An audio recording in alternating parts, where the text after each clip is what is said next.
Now, maybe dim the lights, get comfortable, and let's ease into something that might just change how you see your entire existence. Congratulations, you've just experienced the most terrifying alarm clock in human history.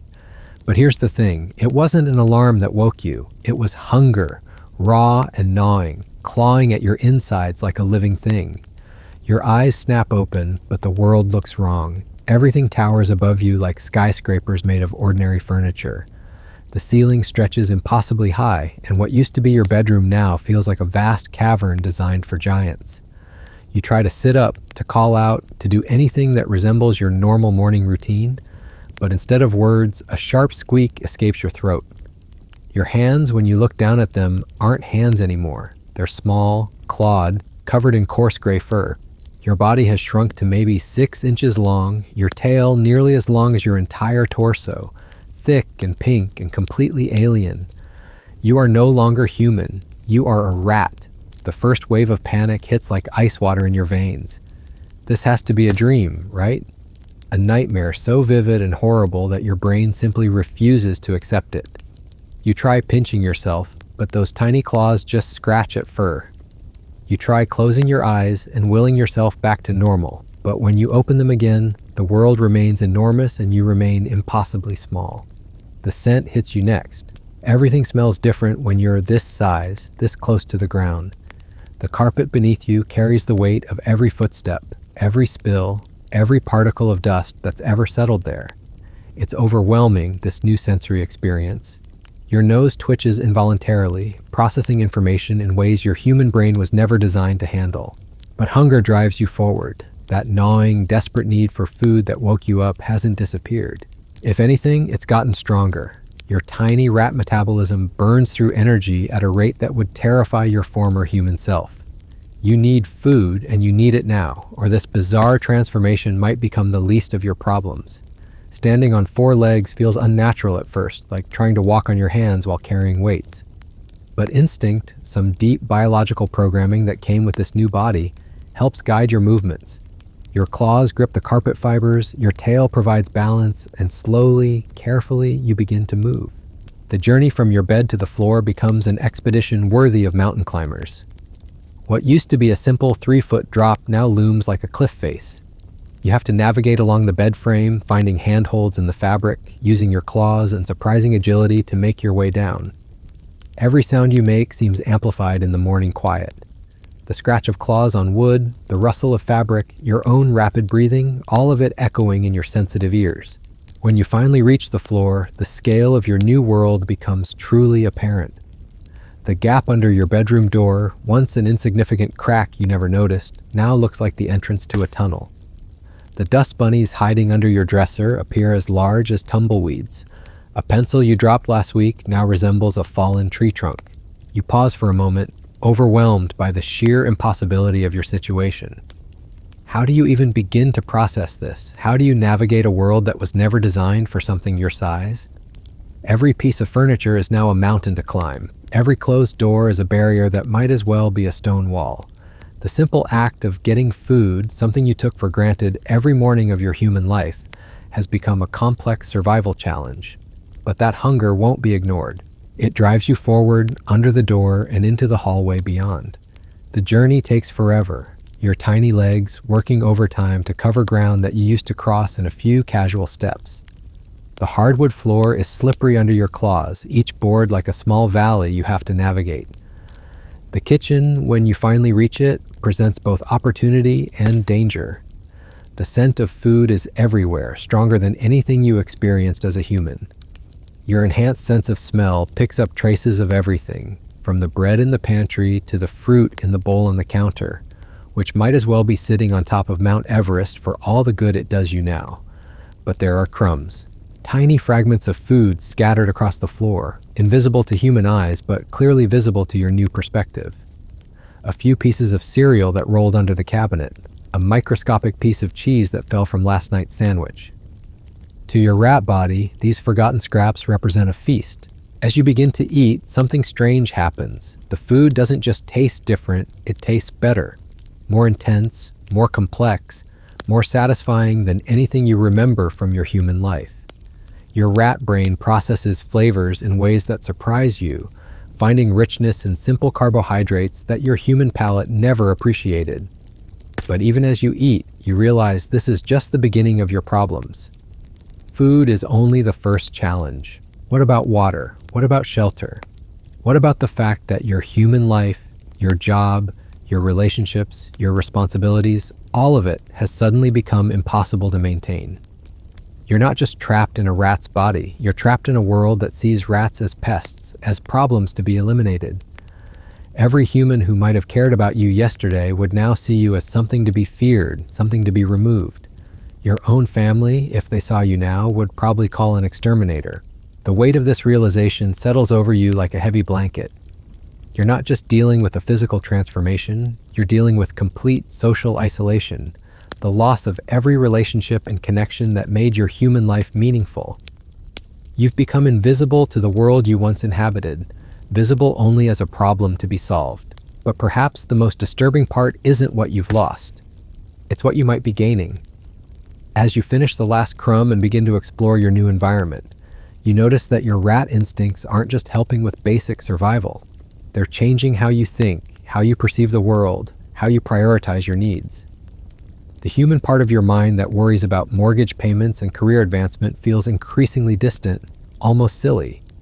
What matters now is immediate survival, finding safe spaces, avoiding predators, locating reliable food sources.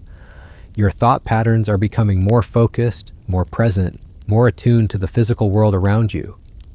Is this what it means to lose your humanity? Not just your body, but your mind, your priorities, your entire way of existing in the world? And if so, how long do you have before the person you used to be disappears entirely, leaving only rat thoughts in a rat brain with no memory of ever being anything else? The morning light filtering through the kitchen window reminds you that this is just the beginning. You have an entire day ahead of you, an entire life ahead of you, assuming you can survive it. And survival, you're beginning to understand, is going to require learning skills and developing instincts that your human education never prepared you for. You need to find water, find shelter, avoid the countless dangers that surround something your size. You need to learn to think like prey, to move like prey, to survive in a world where everything larger than you might represent a threat. And you need to do all of this while grappling with the psychological horror of being trapped in the wrong body, in the wrong life, with no apparent way back to the world you once knew. The kitchen, vast and dangerous and full of possibilities, stretches out before you. Your tiny claws grip the smooth floor, your whiskers twitch as they sample the air, and somewhere deep in your transformed brain, both human consciousness and rat instinct prepare for the strangest day of your existence. Because this isn't just about surviving as a rat. This is about discovering what it truly means to be human when everything that made you human has been stripped away, leaving only the essential core of who you are beneath the species, beneath the body, beneath everything you thought defined your identity. The real question isn't whether you can survive as a rat. The real question is whether you can survive the loss of everything you thought you were, and what you might discover about yourself in the process.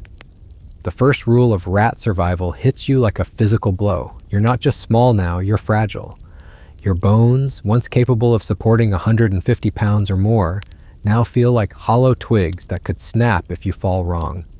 Every movement requires calculation. Every step, a risk assessment that your human brain struggles to process at the speed your new life demands.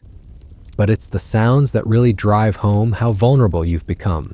The refrigerator's compressor kicks on with what feels like the roar of a jet engine. The house settling creates groans and creaks that sound like the world itself is coming apart. Even the gentle hum of electronics becomes a constant background noise that sets your new nervous system on edge. Your human memory tells you these sounds are harmless, but your rat body doesn't care what your human memory says.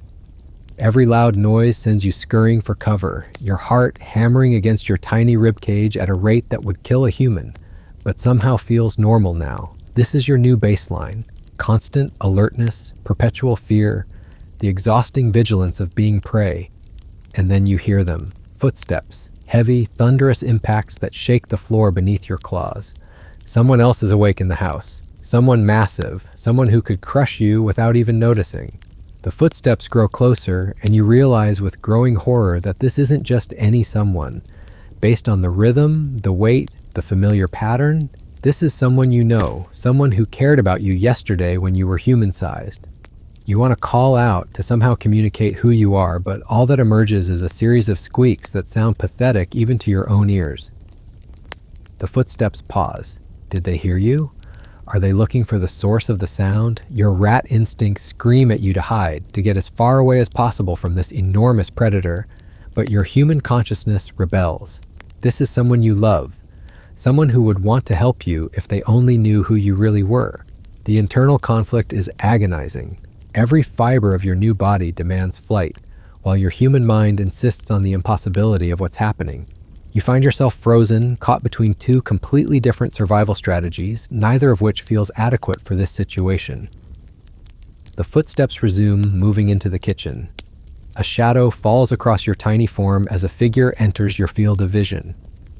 From your perspective on the floor, you can't see much beyond shoes and the bottom hem of pajama pants, but the scale is overwhelming. This person towers above you like a skyscraper, their movements creating air currents that threaten to knock you over. They're heading for the coffee maker, following the same morning routine that you once shared. The familiar sounds of brewing coffee fill the air, but now they're amplified into something almost industrial. The gurgle of water becomes a waterfall. The hiss of steam sounds like a factory vent. Every ordinary sound has been transformed into something alien and threatening. You try to move closer, driven by some desperate need to maintain connection with your old life, but your approach triggers something unexpected. The person above you suddenly stops moving. Their head turns, scanning the kitchen floor. They're looking for something, looking for you. The realization hits like ice water. They can sense your presence. Maybe it's the sound of your claws on the floor, or perhaps some primitive human instinct that detects movement in their peripheral vision. Whatever it is, you've been noticed, and from their perspective, you're not a transformed loved one. You're just a rat in their kitchen. What happens next unfolds in slow motion. They reach for something, and you catch a glimpse of what looks like a broom, the universal human response to unwanted rodents. Your rat body doesn't wait for your human mind to process this information. Instinct takes over completely, sending you scrambling across the smooth floor toward the nearest cover. But there's nowhere to go. The kitchen, once a comfortable space where you shared meals and conversations, has become an arena where you're hopelessly outmatched. Every piece of furniture that might offer shelter is impossibly far away when measured in rat steps and pursued by something 100 times your size. The broom comes down like a falling tree, missing you by inches. The impact against the floor creates a sound like thunder, and you realize that this person, someone who presumably loved you yesterday, is now trying to kill you. Not out of cruelty, but out of perfectly reasonable human behavior. From their perspective, they're just dealing with a pest. You dart between their feet, a maneuver that would have been impossible in your human body but feels natural now. Your new size grants you access to spaces that are invisible to larger creatures. Under the cabinet, behind the trash can, through gaps that might as well be highways, designed specifically for something your size. The chase continues for what feels like hours, but probably lasts only minutes. Your tiny heart pounds with exertion that your human cardiovascular system never experienced. This is life at a different metabolic rate, where energy burns fast and recovery takes time you don't have. Eventually, you manage to squeeze through a crack behind the dishwasher, a space so narrow that your pursuer can't follow. You're safe for the moment, but the lesson has been learned with brutal clarity. Your old life, your old relationships, your old world, they're not just inaccessible to you now, they're actively dangerous. As you catch your breath in the narrow space between appliances, you begin to understand something that your human mind didn't want to accept. This isn't temporary. This isn't a dream or a nightmare that you'll wake up from. This is your reality now, and survival means accepting that everything you once were has become irrelevant. The dust and debris in your hiding space tell stories of other small creatures who sought shelter here. Mouse droppings, insect parts, the detritus of a hidden world that exists parallel to human habitation. You're not just a rat now, you're part of an entire ecosystem that thrives in the spaces between human awareness. But your human consciousness refuses to let go completely. Even as your rat body adapts to this new environment, Your human mind keeps searching for solutions, for ways to communicate your true identity, for some path back to your original form. The conflict between these two aspects of your existence creates a psychological tension that's almost unbearable. You realize that you're not just fighting for physical survival, you're fighting to maintain some sense of who you used to be, even as every instinct in your new body pushes you toward behaviors and thought patterns that have nothing to do with your human identity.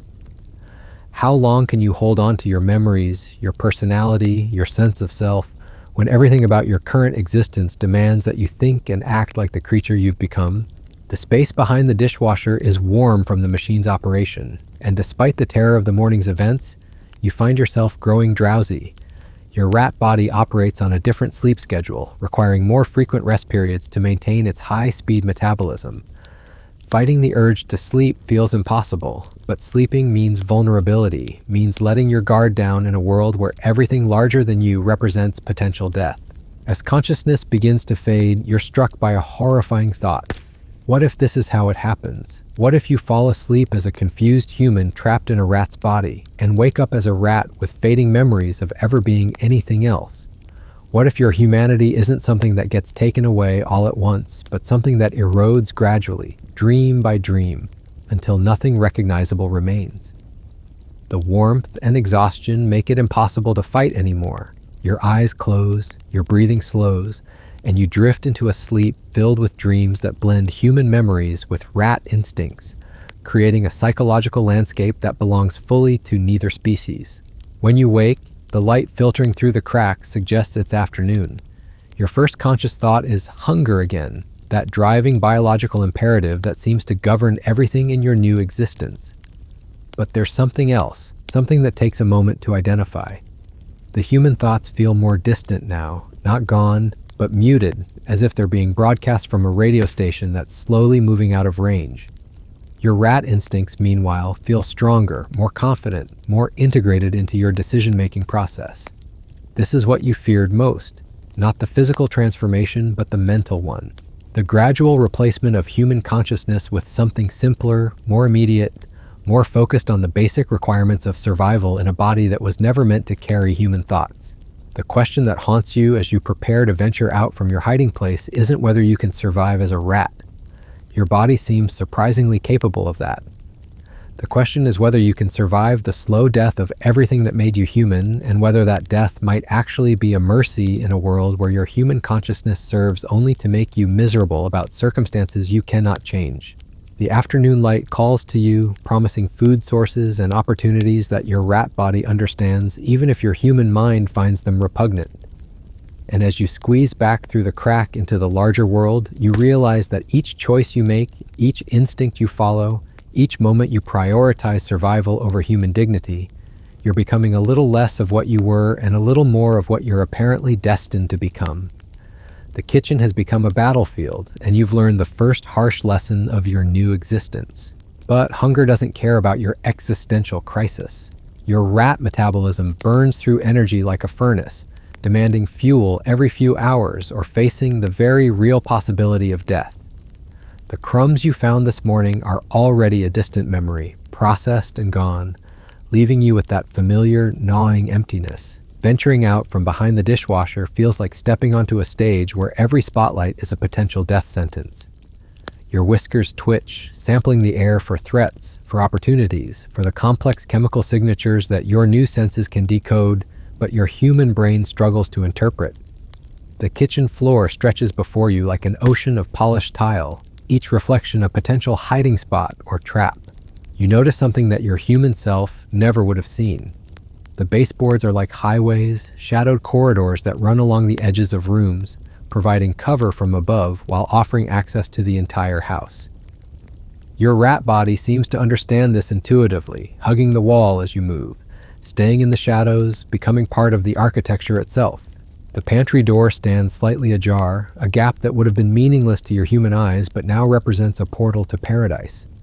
The concentrated scents of stored food drift through that narrow opening like sirens calling to sailors.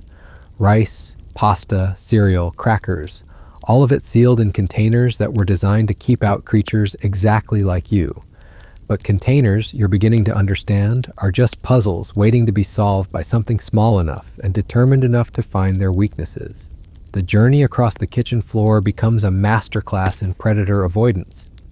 Every shadow could hide a cat. Every sound could herald the return of the broom-wielding giant from this morning. Your rat brain processes threats at lightning speed, calculating distances to cover, evaluating the structural integrity of potential hiding spots, mapping escape routes with the precision of a military strategist. Reaching the pantry feels like summiting Everest. The gap in the door, maybe 2 inches wide, welcomes you into a cathedral of food. Shelves tower above you like skyscrapers, each level loaded with treasures that might as well be guarded by dragons for all the accessibility they offer to something your size. But at floor level, possibility awaits. A small tear in a bag of flour has created a tiny avalanche of white powder, more food than you could eat in days scattered across the pantry floor. To your human consciousness, eating flour off the floor feels degrading, disgusting, beneath the dignity of what you used to be. But to your rat body, this is a windfall beyond imagination. As you eat, something disturbing happens. The food doesn't just satisfy your hunger, it triggers a cascade of neurochemical rewards that feel better than anything you remember from your human life. The simple act of finding and consuming food becomes intensely pleasurable in ways that your previous existence never offered. Is this what contentment feels like when your needs are truly simple? When success is measured not in career advancement or social status, but in the basic achievement of staying alive another day? The philosophical implications terrify you. If being a rat offers satisfactions that being human never provided, what does that say about the life you left behind? Were all those human concerns, those anxieties about meaning and purpose and achievement, just elaborate distractions from the fundamental business of existence? Are you discovering something essential about life by being stripped down to its most basic requirements? But your contemplation is interrupted by a sound that sends ice through your veins. The soft padding of feet, but not the heavy, thunderous steps of humans. These are quieter, more deliberate, accompanied by a sound that makes every instinct in your body scream danger.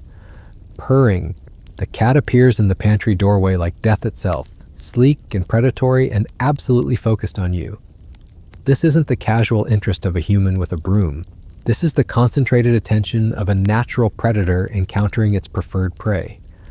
Your rat body knows this threat in ways that bypass conscious thought entirely, flooding your system with adrenaline and terror and the desperate energy of something that must run or die. The cat doesn't rush. It doesn't need to. In its mind, you're already caught, already dead, just going through the motions of a chase that can have only one outcome. It settles into a crouch that your rat instincts recognize as the prelude to a killing strike. Muscles coiled like springs, eyes locked onto your tiny form with the unwavering focus of a laser sight. You run. Not the careful, calculated movement you've been practicing, but pure panic flight. Your claws scramble for purchase on the smooth pantry floor. Your heart hammers against your ribs like it's trying to escape your chest. And behind you comes the whisper-soft sound of paws in pursuit. The gap under the pantry door becomes your salvation, a space too narrow for the cat, but perfectly sized for your desperate escape. You squeeze through just as claws whistle through the air where your head was a split second before. The cat's frustrated yowl echoes behind you as you race along the baseboard, seeking any shelter, any hiding place that might offer protection from this nightmare. You find yourself wedged behind a piece of furniture, your tiny body pressed against the wall, every muscle trembling with exhaustion and terror. The cat prowls outside your hiding spot, occasionally reaching a paw into the narrow space, claws extended, searching for the small, warm body it knows is just out of reach. This is your life now. Not just the physical challenges of finding food and shelter, but the constant, overwhelming presence of death. Everything in this world is designed to kill you. Cats, traps, poison, humans with brooms, even the simple act of falling from too great a height. Your human life had dangers, certainly, but they were abstract, distant things. Car accidents, disease, violence, all possibilities that existed in the background of consciousness but rarely demanded immediate attention. But this is different. This is the moment-to-moment reality of being prey. Every decision you make, every movement, every breath could be your last if you calculate wrong. The psychological pressure is unlike anything your human mind was designed to handle. How do creatures live like this? How do they function when death is always just one mistake away? Hours pass before the cat finally loses interest and wanders away. Your rat body has remained motionless the entire time, understanding instinctively that any movement could reignite the predator's attention. But staying still for so long has its own costs. Your muscles ache, your joints feel stiff, and the hunger has returned with a vengeance. Emerging from hiding feels like surfacing from deep water. The world looks the same, but your relationship to it has changed. You're no longer just a confused human in a rat's body. You're beginning to understand what it truly means to be prey, to exist in a state of perpetual vigilance where relaxation can be fatal. The rest of the day becomes a crash course in rat survival. You learn to move in short bursts from one safe spot to another. You discover that the spaces between walls contain highways invisible to larger creatures, passages that allow travel throughout the house without exposure to the dangers of open floor. You find water in places you never would have imagined, condensation from pipes, drops from leaky faucets, moisture that collects in forgotten corners. But perhaps most disturbing of all, you find that you're getting better at this. Your human consciousness, once so dominant, begins to feel like a passenger in a vehicle driven by increasingly confident rat instincts. The fear doesn't disappear, but it becomes manageable, integrated into a decision-making process that prioritizes survival above all other considerations. As evening approaches, you realize that you've made it through your first full day as a rat. Not just survived, but begun to adapt. Your human mind wants to celebrate this achievement, to see it as evidence that you haven't lost yourself completely. But a darker thought intrudes. What if getting better at being a rat means getting worse at being human? What if every successful day of survival erodes another piece of who you used to be? The night brings new challenges. Sounds that were familiar become threatening. The house settling creates groans and creaks that could hide the approach of predators. The heating system cycling on and off creates temperature changes that your small body feels acutely. Even sleep becomes a strategic decision. Where is it safe to rest? How long can you afford to be unconscious? What happens if you're discovered while vulnerable? You find yourself wedged into a gap behind a bookshelf, a space that offers protection from above and multiple escape routes. It's not comfortable by human standards, but your rat body seems designed for exactly this kind of shelter. As you settle in for the night, your human consciousness wrestles with questions that have no good answers. Tomorrow will bring the same challenges, the same desperate search for food, the same constant vigilance against predators, the same gradual erosion of everything that once defined your identity. But it will also bring continued adaptation, increasing competence at skills you never wanted to learn, growing comfort with a reality you never chose. The real horror isn't that you might die as a rat, it's that you might live as one, successfully and completely, until the human who woke up this morning becomes nothing more than a fading memory in a mind increasingly focused on the immediate requirements of staying alive in a body that was never meant to carry human dreams. As sleep approaches, you wonder if you'll dream as a human or as a rat, and which possibility frightens you more. Because dreams, you're beginning to understand, might be the last place where your original self can exist unchanged. And if those dreams start to fade, if they start to feel less real than the waking nightmare of your transformed existence, then the last connection to who you used to be might disappear forever, leaving only the creature you're becoming to carry on, without memory of ever being anything else. The darkness settles around your hiding place like a blanket, and somewhere in the walls, you hear the scratching of other small creatures, rats and mice who were born to this life, who never knew any other way of being. Soon, you might join them completely, just another set of claws in the darkness, just another heartbeat in the hidden world that exists parallel to human awareness. But not tonight. Tonight, you still remember your name, still remember what it felt like to walk upright, still remember the weight of human concerns and human dreams. Tonight, you're still partially human, even if that humanity serves mainly to make you miserable about circumstances beyond your control.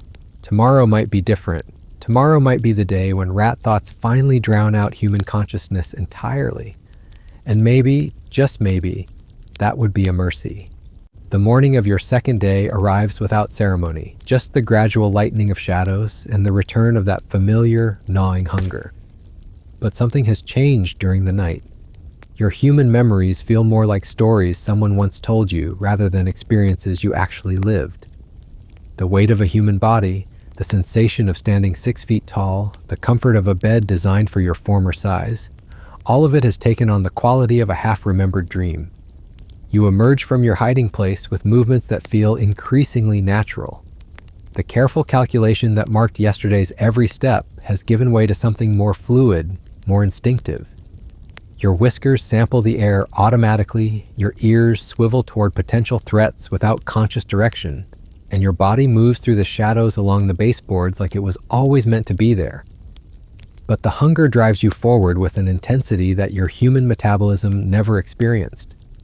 This isn't the gentle reminder of missed breakfast that you once knew. This is cellular desperation, every fiber of your being screaming for fuel to maintain the rapid-fire existence of a creature whose heart beats 300 times per minute. The kitchen, scene of yesterday's terror, has become just another territory to navigate. You've learned its rhythms, its dangers, its opportunities. The early morning hours belong to you and creatures like you before the giants wake and reclaim their domain with thunderous footsteps and deadly brooms. You discover something that your human self would have found revolting, but your rat body recognizes as treasure. Behind the stove, where cleaning tools can't reach, years of accumulated food particles have created a hidden pantry. Grease, crumbs, fragments of meals forgotten by the massive beings who dominate this space. To your enhanced senses, it's a buffet of complex flavors and essential nutrients. As you eat, your human consciousness recoils from the degradation of it all. Yesterday, you might have sat at this same table using silverware, engaging in conversation, concerned with table manners and social niceties. Now you're literally eating scraps from behind appliances, and the most disturbing part is how satisfying it feels. The food doesn't just fill your stomach, it triggers cascades of neurochemical rewards that make every bite feel like victory. Is this what happiness looks like when stripped of human complexity? When success means nothing more than finding enough calories to survive another day? Your rat brain processes this achievement with pure satisfaction, unmarred by the existential dread that your human consciousness layers over everything. The sound of water dripping draws your attention. A loose connection under the sink has created a small puddle, invisible to human eyes but obvious to something your size. Water, you've learned, is even more critical than food. Your tiny body loses moisture rapidly, and dehydration can kill you in hours rather than days. Drinking from a puddle on the kitchen floor would have horrified your human sensibilities. Now it feels like discovering a natural spring. The water tastes different to your rat palate, carrying mineral traces and chemical signatures that tell stories about the pipes it traveled through, the treatment it received, the journey it took to reach this small pool beneath your whiskers. But even as you drink, you hear them, the stirring sounds from upstairs that herald the beginning of human activity. Heavy bodies shifting in beds, feet hitting floors, the distant sound of showers running. Soon this kitchen will transform from your territory into theirs, and you need to be gone before that happens. The route back to your hiding place has become familiar, a highway of shadows and narrow spaces that you navigate with increasing confidence. But confidence, you're learning, can be dangerous. It makes you careless, less vigilant, more likely to expose yourself to threats that require constant attention. The cat appears without warning, materializing from shadows, like smoke given predatory form. This time there's no dramatic confrontation, no chase scene worthy of human entertainment. This is business, the simple transaction between predator and prey that has played out billions of times throughout evolutionary history. Your rat body reacts before your human mind can process the threat. You're moving, diving, scrambling for the nearest cover with reflexes that operate below the level of conscious thought. The gap between two cabinets swallows you just as claws whisper through the air where you existed a heartbeat before. But something is different this time. The terror is still there, the flooding adrenaline, the desperate need to escape. But underneath it, your rat instincts are learning, cataloging information, building a database of predator behavior that will help you survive future encounters. You're not just running blindly anymore. You're beginning to think like prey, to anticipate, to plan. The cat settles into patient hunting mode, a living statue of focused attention. But you've learned patience too, the hard lesson that movement equals death when a predator is watching. Your human consciousness wants to fidget, to do something, to take action. Your rat body knows better. Stillness is survival. Hours pass in this standoff. Your human mind tries to fill the time with thoughts, with plans, with attempts to maintain some connection to your former identity. But your rat brain focuses on immediate concerns: the cat's breathing patterns, the shift of its weight, the subtle signs that might indicate when it's safe to move. When the cat finally abandons its vigil, padding away on silent paws, you don't emerge immediately. Your rat instincts have learned caution that your human impatience struggles to accept. You wait, you listen, you sample the air for chemical traces that might indicate a trap. This is what survival looks like when you're no longer the apex predator. Not the dramatic heroics of human fiction, but the patient, methodical application of lessons learned through near-death experiences. Every day you don't die is a small victory, an accumulation of knowledge that increases your chances of seeing tomorrow. The afternoon brings new challenges as the human inhabitants of the house become active. Their movements shake the floors, their voices carry through walls, their very presence transforms the environment from a space you can navigate into a danger zone where every sound could herald discovery. You find yourself pressed against a heating vent, feeling the warm air flow across your fur.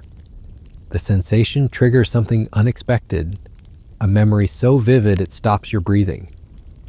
You remember winter mornings from your human life, standing over heating vents in pajamas, letting the warmth flow up through the fabric. The memory is so clear, so immediate, that for a moment you forget what you've become. But the moment passes, replaced by the constant awareness that defines your new existence. The heating vent isn't a source of nostalgic comfort, it's a strategic resource, a source of warmth that your small body needs to maintain its high-speed metabolism. Your human memory has become just another piece of information to be processed and filed away. As evening approaches, you realize that you're getting better at this existence in ways that disturb your human consciousness. You've learned to read the house's rhythms, to predict when it's safe to move and when you need to hide. You've memorized the location of food sources, water supplies, and escape routes. You've developed a mental map of the territory that would have been impossible for your human brain to construct. But more troubling than your increasing competence is your increasing comfort. The constant fear is still there, but it's become background noise rather than paralyzing terror. You're adapting not just physically, but psychologically to a reality that would have broken your human mind just days ago. The transformation isn't just physical anymore. It's mental, emotional, fundamental. Each successful day of survival rewrites a little more of who you used to be, replacing human concerns with rat priorities, human thoughts with rat instincts, human dreams with rat survival strategies. You find yourself in what was once your bedroom, a space that should trigger powerful memories of your former life. Your human bed looms above like a monument to a lost civilization. The dresser where you once kept clothes now looks like an ancient temple, impossibly tall and completely irrelevant to your current needs. But the most disturbing part is that these human artifacts don't make you sad anymore. They don't trigger longing for your former existence. They're just obstacles in your environment, features of a landscape designed by and for creatures that have nothing to do with what you've become. A photograph sits on the nightstand, visible even from your position on the floor. It shows your human face, smiling at some forgotten moment of happiness. You remember taking that picture, remember the person you were when it was captured. But looking at it now feels like examining the fossil of some extinct species. Interesting, perhaps, but completely disconnected from your current reality.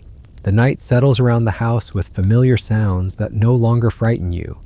The settling timbers, the cycling heating system, the distant traffic, all of it has become the soundtrack to your new existence. You've learned to distinguish between threatening sounds and harmless background noise.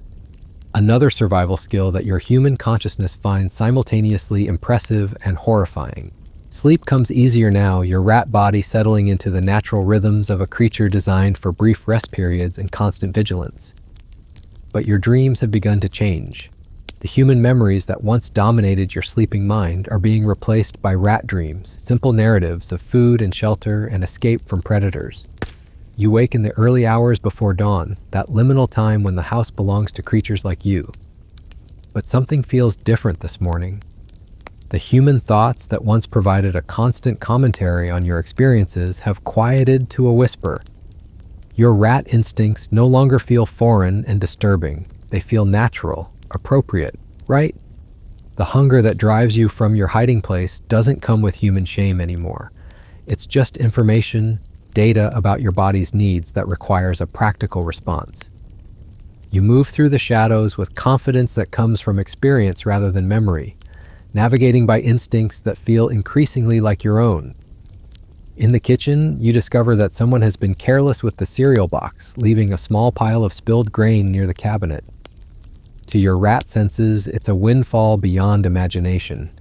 You eat with satisfaction, unmarred by human self-consciousness, your body processing the nutrients with efficient gratitude.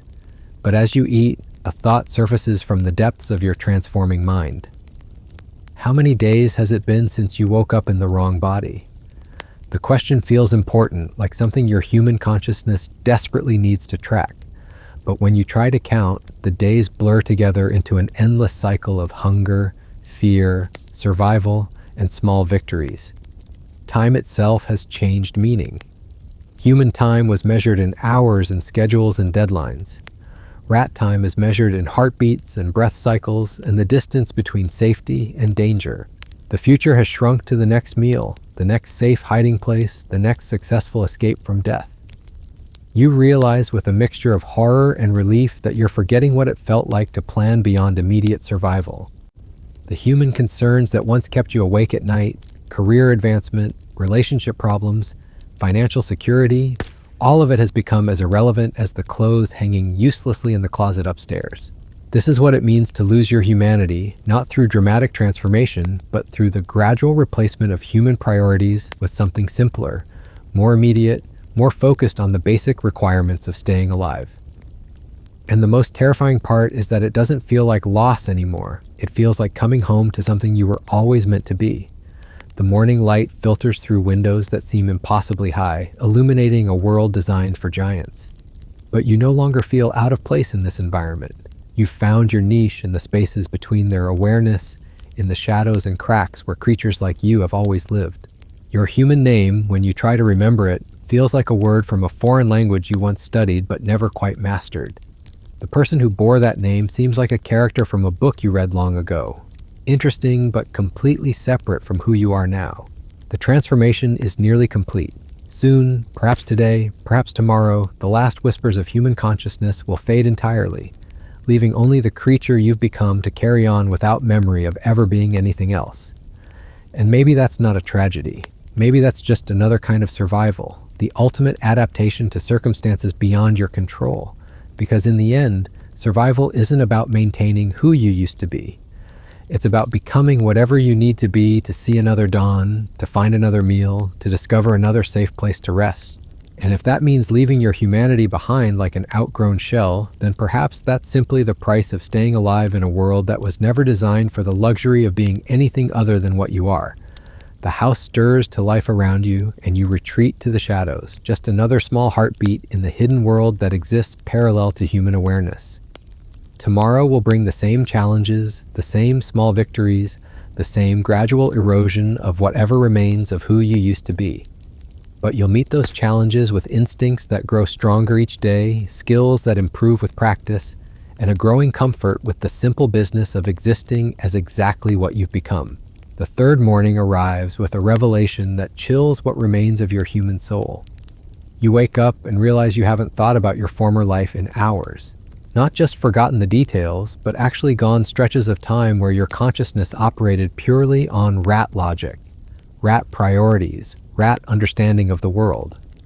Your whiskers twitch automatically as you sample the morning air, and the information they provide feels more natural than sight ever did when you were human. Chemical signatures paint a complex picture of your environment. The lingering scent of last night's dinner from the kitchen above. The territorial markings of the cat who hunts these halls. the musty smell of other rodents who share this hidden world beneath human awareness. But it's what you don't smell that creates the first flutter of something approaching panic in your tiny chest. You can't detect any trace of your former human scent anywhere in the house. The soap you used, the cologne, the laundry detergent on clothes that still hang in closets upstairs, none of it registers as familiar anymore. It's as if your nose has been completely reprogrammed to process information relevant only to your current existence. The hunger drives you from contemplation into action, but even this basic need has evolved beyond simple desperation. You've learned to be strategic about foraging, to time your movements with the household rhythms, to identify the most productive hunting grounds. Behind the washing machine, you've discovered a cache of lint mixed with food particles, a treasure trove invisible to human cleaning efforts but obvious to someone operating at your scale. As you eat, your human consciousness struggles to maintain some thread of connection to who you used to be. You try to remember your favorite foods from your former life, but the memories feel abstract, like descriptions of colors to someone who was born blind. The simple pleasure of consuming these found scraps feels more real, more immediate, more satisfying than any restaurant meal you can recall from your human existence. The washing machine kicks on with a rumble that would have been barely noticeable to your former self, but now sounds like an earthquake. Your rat body doesn't just hear the sound, it feels it through the floor, through the walls, through the very structure of the house. This is information your human senses never provided, a three-dimensional understanding of your environment that extends far beyond what eyes and ears could tell you. But the vibrations carry more than just mechanical noise. They mask other sounds, creating opportunities for movement that wouldn't exist in the machine's silence. You've learned to use these moments to time your journeys across exposed areas when the household's mechanical symphony provides cover for the small sounds of your passage. The route to the kitchen has become so familiar that you navigate it without conscious thought, your paws finding purchase on surfaces your human eyes would never have noticed.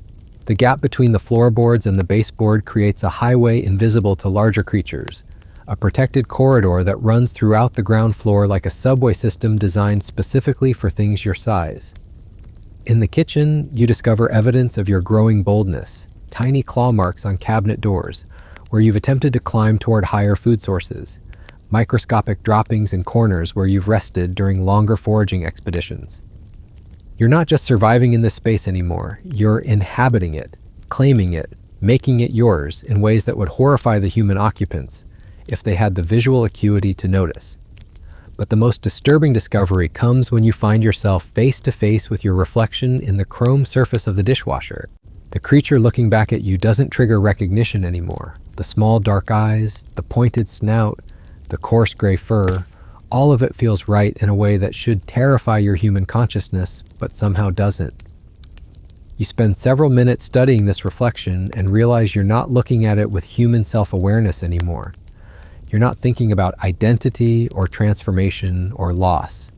You're simply gathering information about your physical condition, checking for signs of injury or illness, evaluating your appearance the way any animal might assess its reflection in still water. The shift is subtle but profound. You're not a human trapped in a rat's body anymore. You're becoming something else entirely, a hybrid creature with fading human memories but increasingly dominant rat instincts. The internal conflict that characterized your first days has given way to something approaching integration, though integration might be too generous a term for what feels more like capitulation. A shadow passes over the kitchen floor and your body reacts with reflexes that operate faster than thought. You're moving before you consciously register the threat, diving for cover beneath the nearest cabinet. Only after you're safely hidden do you realize it was just a cloud passing in front of the sun, casting a moving shadow through the window. But your response was pure rat, unfiltered by human reasoning or courage. This is what you've become, a creature of pure reaction, of instinct unmoderated by human bravery or human foolishness. Every shadow could be death, every sound a predator, every moment of inattention a fatal mistake. Your human self might have paused to analyze, to consider, to weigh options. Your rat self simply acts, and that action has kept you alive through 3 days that would have killed any human foolish enough to maintain human thinking patterns in a rat's body. The afternoon brings visitors to the house, voices you don't recognize discussing matters that no longer seem relevant to your existence. They're talking about the missing person, about you, about search efforts and concern, and the growing mystery of your disappearance. But listening to their conversation feels like overhearing strangers discuss someone you knew long ago, but haven't seen in years. The human they're looking for doesn't exist anymore, not in any meaningful sense. That person's concerns, that person's relationships, that person's identity, all of it has become as obsolete as the clothes hanging in the upstairs closet. You're what remains, what survived, what adapted. And adaptation, your learning, requires letting go of everything that doesn't serve the immediate requirements of staying alive. One of the voices belongs to someone who loved your human self, someone whose concern and grief should trigger powerful emotions in whatever remains of your human consciousness. But listening to them speak about your disappearance feels like watching a movie about strangers. Their pain is real, but it has nothing to do with you anymore. You're not missing. You're right here, perfectly accounted for, successfully navigating an existence they couldn't imagine and wouldn't understand. The cruel irony isn't lost on the small part of your mind that still processes such concepts. They're searching for someone who no longer exists, mourning someone who isn't dead but has become something else entirely. Their grief is for a transformation they'll never discover, a loss they'll never be able to properly comprehend or accept. As evening approaches, you make a discovery that would have thrilled your human self, but now presents only practical considerations. Behind a loose section of baseboard, you find access to the space between walls, a network of passages that extends throughout the house like a hidden transportation system. The space is larger than the cracks and gaps you've been using, tall enough to stand upright, wide enough to move comfortably. Other creatures have used these passages, evidence scattered in the form of nesting materials and the distinctive scent markings that create invisible maps for those capable of reading them. This is your world now, the space between human awareness where creatures like you have always lived. Not the grand rooms with their furniture and decorations and human purposes, but the functional spaces that make those rooms possible. The gaps where pipes run, where electrical cables snake between floors, where the real infrastructure of human habitation operates invisibly. You spend hours exploring this hidden architecture, mapping passages that connect rooms you could never safely traverse at floor level. It's a revelation that changes your entire relationship to the house. You're not just surviving in the margins of human space anymore. You have access to your own parallel universe, a complete environment designed by accident, but perfectly suited to your current needs. In one of the wall spaces, you discover something that stops your exploration entirely. Another rat, larger than you, older, moving with the confidence of something that was born to this existence rather than transformed into it. Your first instinct is territorial aggression, a reaction that surprises your human consciousness but feels entirely natural to your rat body. The other rat approaches cautiously, and you realize this is a moment of profound significance. This is your first encounter with something truly like yourself since your transformation began. Not a predator to flee from or a human to hide from, but another creature operating under the same survival pressures, using the same strategies, inhabiting the same hidden world. Communication happens through scent and posture rather than words. The older rat is evaluating you, determining whether you're a threat, a potential mate, or simply another competitor for resources. Your human mind wants to attempt some form of complex interaction, but your rat body responds with simple, clear signals about your intentions and capabilities. The encounter ends without violence, both creatures acknowledging each other's presence and moving on to their respective territories. But the interaction leaves you profoundly changed. For a few minutes, you weren't a transformed human, struggling with identity issues. You were simply a rat encountering another rat, operating entirely within the behavioral patterns of your species, without any human overlay complicating the exchange. That night, settled into a new nest you've constructed in the wall space using materials you've gathered during your explorations, you realize that you no longer dream about your human life. Your sleep is filled with rat dreams, simple narratives of food and territory and survival that feel more real than any human memory you can still access. The transformation is accelerating now, each day carrying away more of what you used to be and replacing it with something perfectly adapted to your current reality. The process no longer feels like loss. It feels like evolution, like becoming what you were always meant to be once the artificial constraints of human civilization were stripped away. Your human name, when you try to recall it, produces only a vague sense that such a thing once existed. The face you wore for decades has become as foreign as the face of any stranger. The concerns that once kept you awake at night seem like the obsessions of an alien species, incomprehensible and irrelevant to any practical understanding of existence. Tomorrow will bring new challenges, new opportunities to perfect the skills that keep you alive in a world designed for creatures exactly like what you've become. Your human self would have seen this as tragedy, as the ultimate loss of everything that made life worth living. But tragedy requires a perspective that values human concerns above survival, human identity above adaptation, human memory above present reality.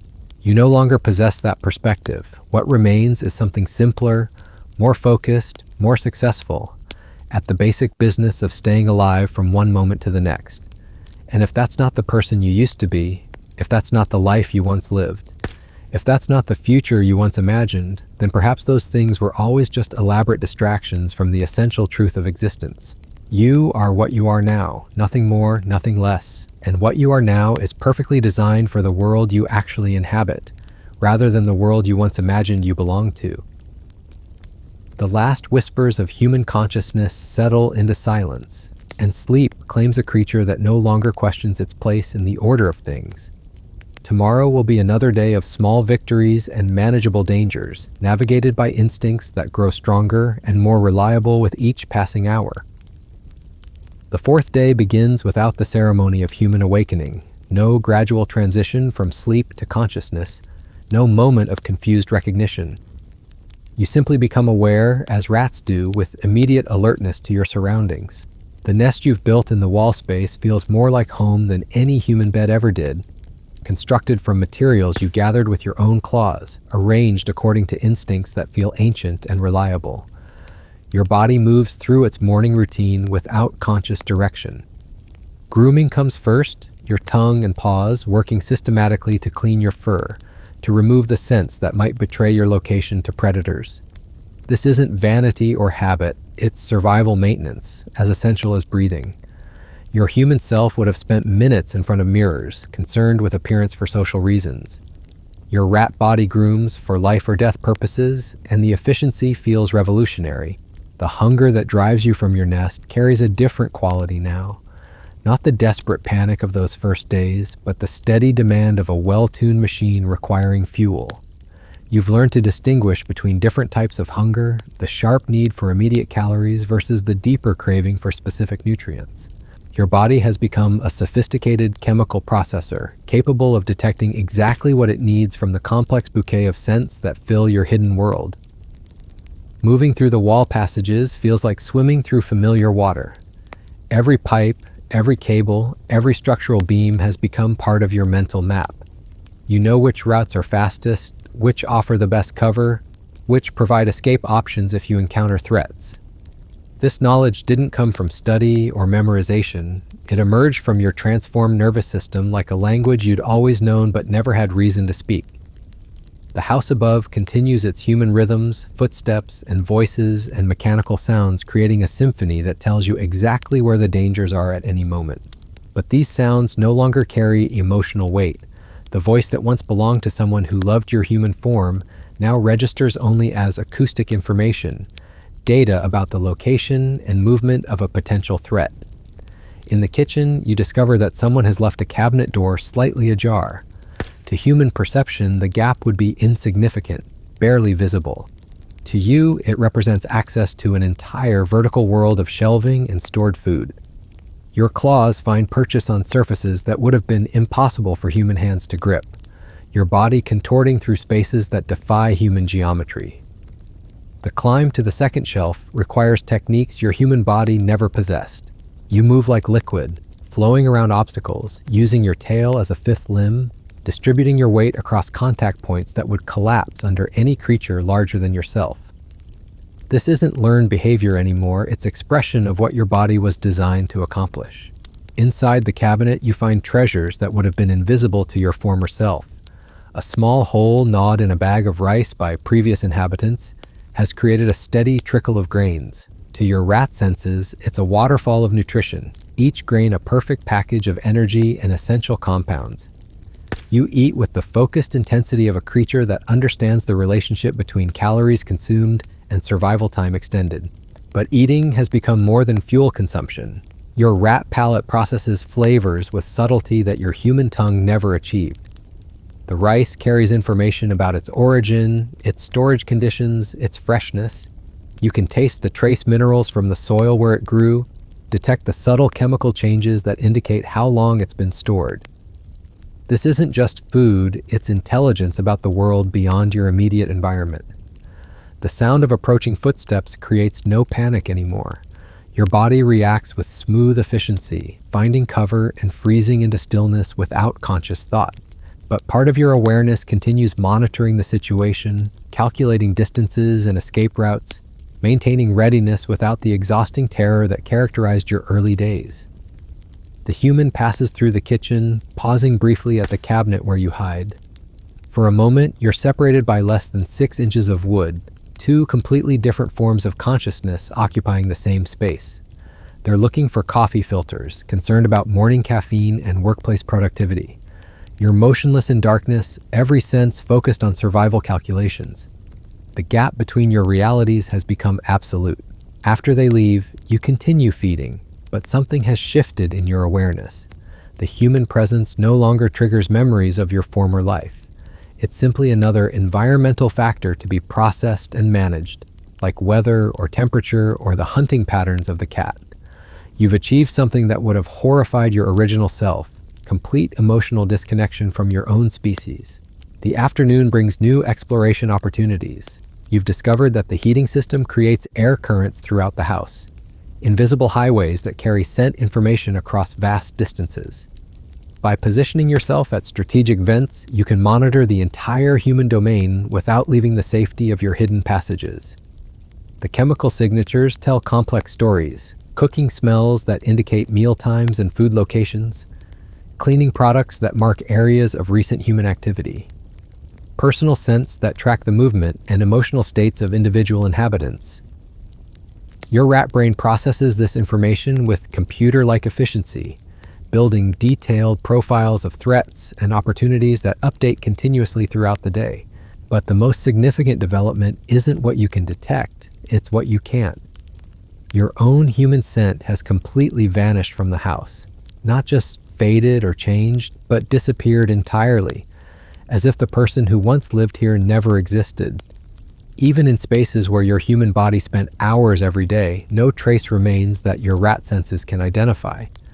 This should trigger some emotional response, some sense of loss or disconnection. Instead, it feels like the completion of a necessary process, the final erasure of irrelevant information that was cluttering your psychological operating system. You no longer carry the burden of being something you're not, no longer waste energy maintaining connections to an existence that can't serve your current needs. Evening brings a discovery that fundamentally alters your understanding of your situation. Deep in the wall passages, you encounter not just the single rat from yesterday, but an entire community. Dozens of creatures like yourself, operating in perfect coordination, sharing information through scent marks and subtle vocalizations that your rat ears can finally decode. This is more than just a colony of animals. It's a society with its own rules, territories, hierarchies, and communication systems. The complexity rivals anything your human world produced, but operates on principles of immediate practicality rather than abstract concepts. Every interaction serves survival purposes. Every social structure exists to improve the group's chances of finding food, avoiding predators, and successfully reproducing. Your integration into this community happens without ceremony or conscious decision. Position is determined by size, age, and demonstrated competence rather than human concepts like ambition or politics. You find your place in the hierarchy through brief physical interactions that establish relative strength and status. No negotiation, no resentment, no complex emotional processing of social position. The older rats share information through methods that bypass language entirely. Scent trails that indicate productive foraging areas, subtle body language that communicates the locations of new threats. acoustic signals that coordinate group movements through dangerous territory. Your rat brain absorbs this information with perfect efficiency, adding it to your survival database without the filtering and analysis that would have complicated human learning. Within hours, you're operating as a functional member of the group, your individual survival strategy enhanced by collective knowledge accumulated over generations. The techniques you've been learning through trial and error are refined by wisdom passed down through behavioral inheritance. You're not just a transformed human learning to be a rat anymore, you're a rat learning to be part of something larger than individual survival. The night hunt is a revelation. Moving in coordinated groups, the colony can access food sources impossible for individual rats. While some members create distractions, others exploit opportunities. While scouts monitor for threats, foragers maximize calorie collection. Your role emerges naturally from your capabilities, no assignment necessary, no confusion about purpose or function. During one foraging expedition, you find yourself working alongside the large rat you encountered yesterday. Communication happens through positioning and timing rather than language. You understand each other's intentions through methods that operate below conscious thought, coordination so seamless it feels telepathic.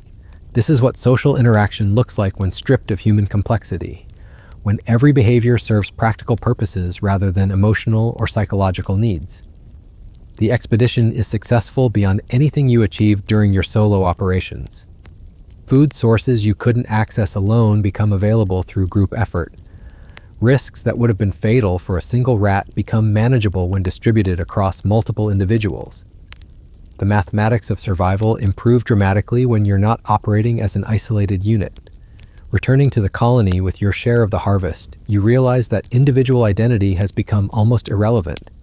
You're part of something larger now, a collective organism where personal survival depends entirely on group success. The human concept of individuality, of maintaining distinct identity separate from community function, feels like a luxury that no practical creature could afford. Your nest, when you finally settle in for rest, sits among dozens of others in a complex arrangement that maximizes warmth sharing and defensive positioning. The other rats accept your presence without question or ceremony. You're not a newcomer anymore, not a strange creature adapting to unfamiliar circumstances. You're simply another member of the group, contributing to collective survival in whatever ways your capabilities allow. Sleep comes with sounds that would have kept your human self awake, the subtle movements and breathing of creatures pressed close together in shared space. But these sounds don't disturb your rat consciousness. They provide comfort and security. The presence of others means distributed vigilance, shared warmth, collective protection against threats that would overwhelm any individual. Dreams, when they come, are entirely rat dreams now. Simple narratives of successful foraging, effective threat avoidance, optimal nesting sites. No complex symbolism, no emotional processing of abstract concepts, no psychological working through of human concerns. Just the efficient mental rehearsal of survival behaviors, the unconscious practice of skills that improve with repetition. You wake briefly in the deep night, aware of subtle changes in the colony's collective breathing that indicate some distant disturbance. Your rat senses sample the air automatically, detecting nothing that requires immediate response. The all clear comes through chemical signals so subtle you process them without conscious awareness, and sleep reclaims you with the security that comes from being part of something larger than yourself. The transformation is complete now, not just physically, but socially and psychologically.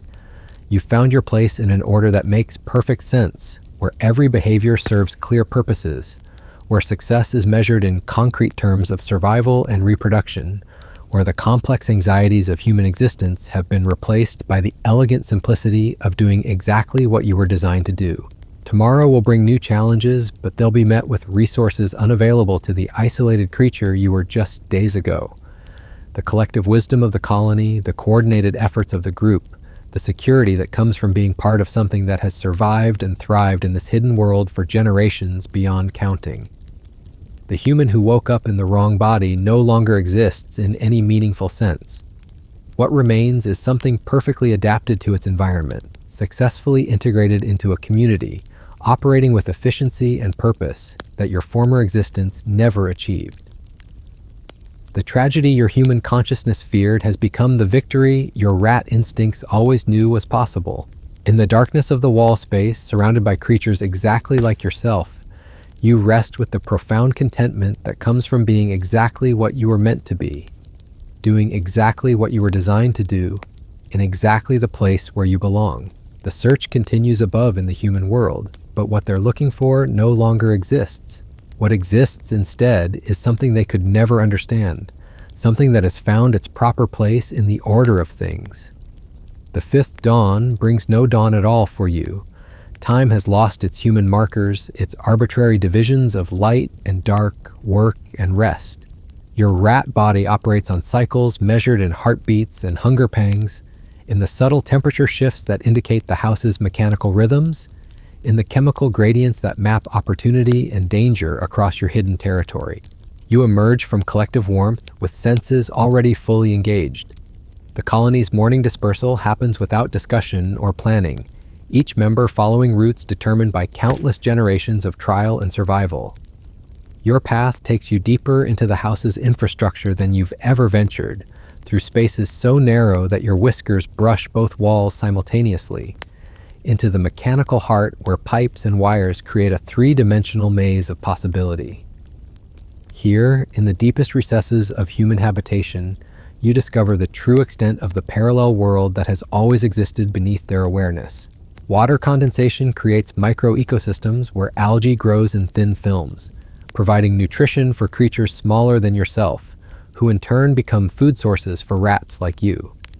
The house isn't just shelter, it's a complex biological system where every component serves multiple purposes in an economy of survival that operates independently of human knowledge or intention. Your foraging today yields discoveries that would have been impossible for your human consciousness to appreciate. Behind the water heater, decades of accumulated organic matter have created soil rich enough to support plant growth. Tiny seeds, carried in through gaps too small for human awareness, have sprouted into miniature forests visible only to creatures operating at your scale. You harvest seeds and tender shoots with the focused efficiency of a creature that understands the relationship between dietary diversity and long-term health. But the most significant discovery comes when you encounter evidence of your kind's true history in this space. Deep scratches in wooden beams mark territorial boundaries established generations ago. Scent trails so faint they barely register even to your enhanced senses. Tell stories of successful colonies that thrived and expanded, of failed populations that starved during harsh winters, of the constant ebb and flow of survival that has played out in these hidden spaces for as long as humans have built structures. You're not just living in this space, you're inheriting it. The techniques you've developed, the routes you've mapped, the food sources you've identified, all of it builds upon knowledge accumulated by countless predecessors who faced the same challenges with the same resources. Your individual survival is part of a continuum that stretches back through time, each generation adding to the collective wisdom that makes success possible.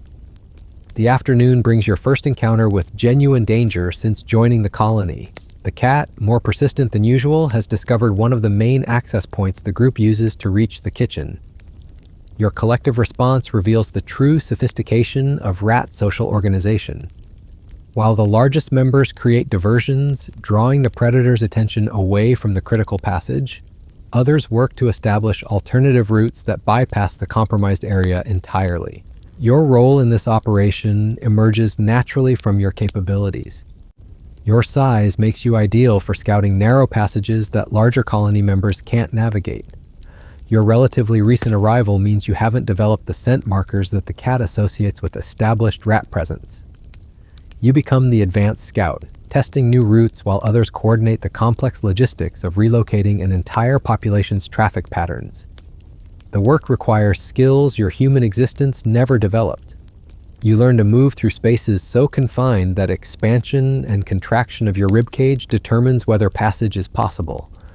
You develop techniques for navigating three-dimensional mazes where traditional concepts of up and down become meaningless.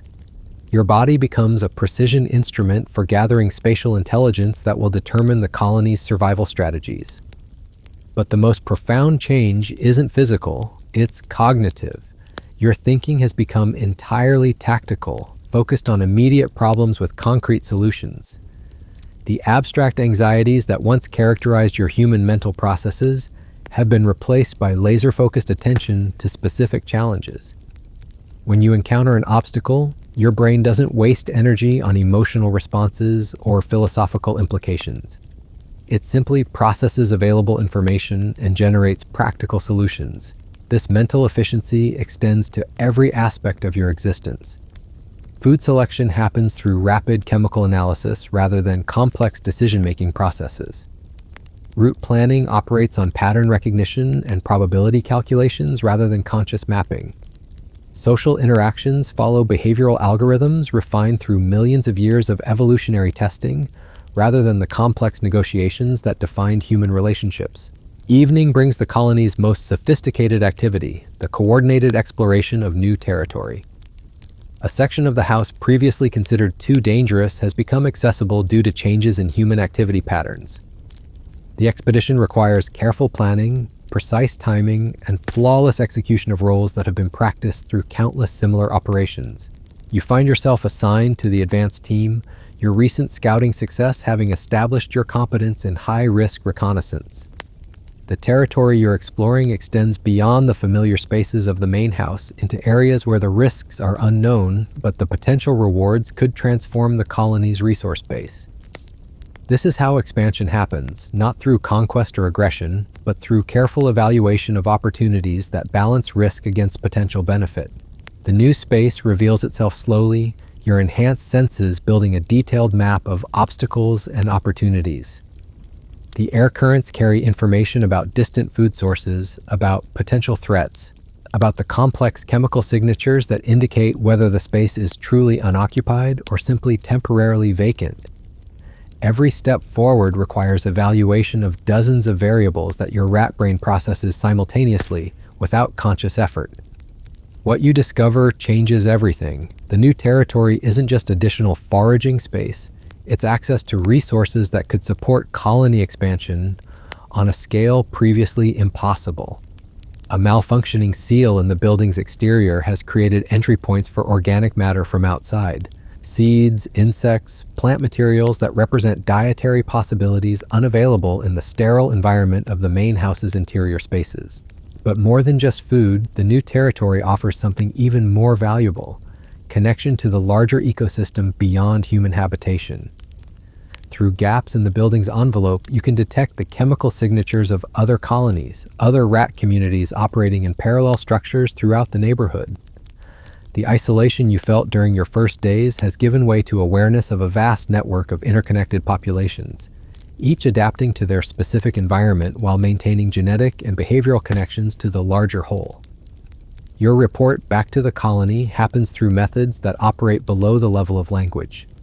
Chemical markers deposited at strategic locations convey detailed information about resources, hazards, and opportunities. Physical demonstrations show optimal movement techniques for navigating the new terrain. The information transfer is complete and accurate without any of the ambiguity that plagued human communication systems. The colony's response is immediate and coordinated. Within hours, established traffic patterns shift to incorporate the new territory into daily operations. Food collection strategies adapt to exploit the available resources. Defensive positions adjust to account for new potential threat vectors. The entire social organism reconfigures itself to optimize survival in the expanded environment. Your role in this transformation establishes your position within the colony hierarchy. Success in high-risk operations earns respect that translates into access to premium resources, preferred nesting locations, and increased influence in group decision-making processes. But unlike human social advancement, this status comes without politics or resentment. It's simply recognition of demonstrated competence, valuable to the group because it increases everyone's survival prospects. The night brings new responsibilities. As an established scout with proven abilities, you're assigned to perimeter monitoring, the critical early warning system that protects the colony during vulnerable sleep periods.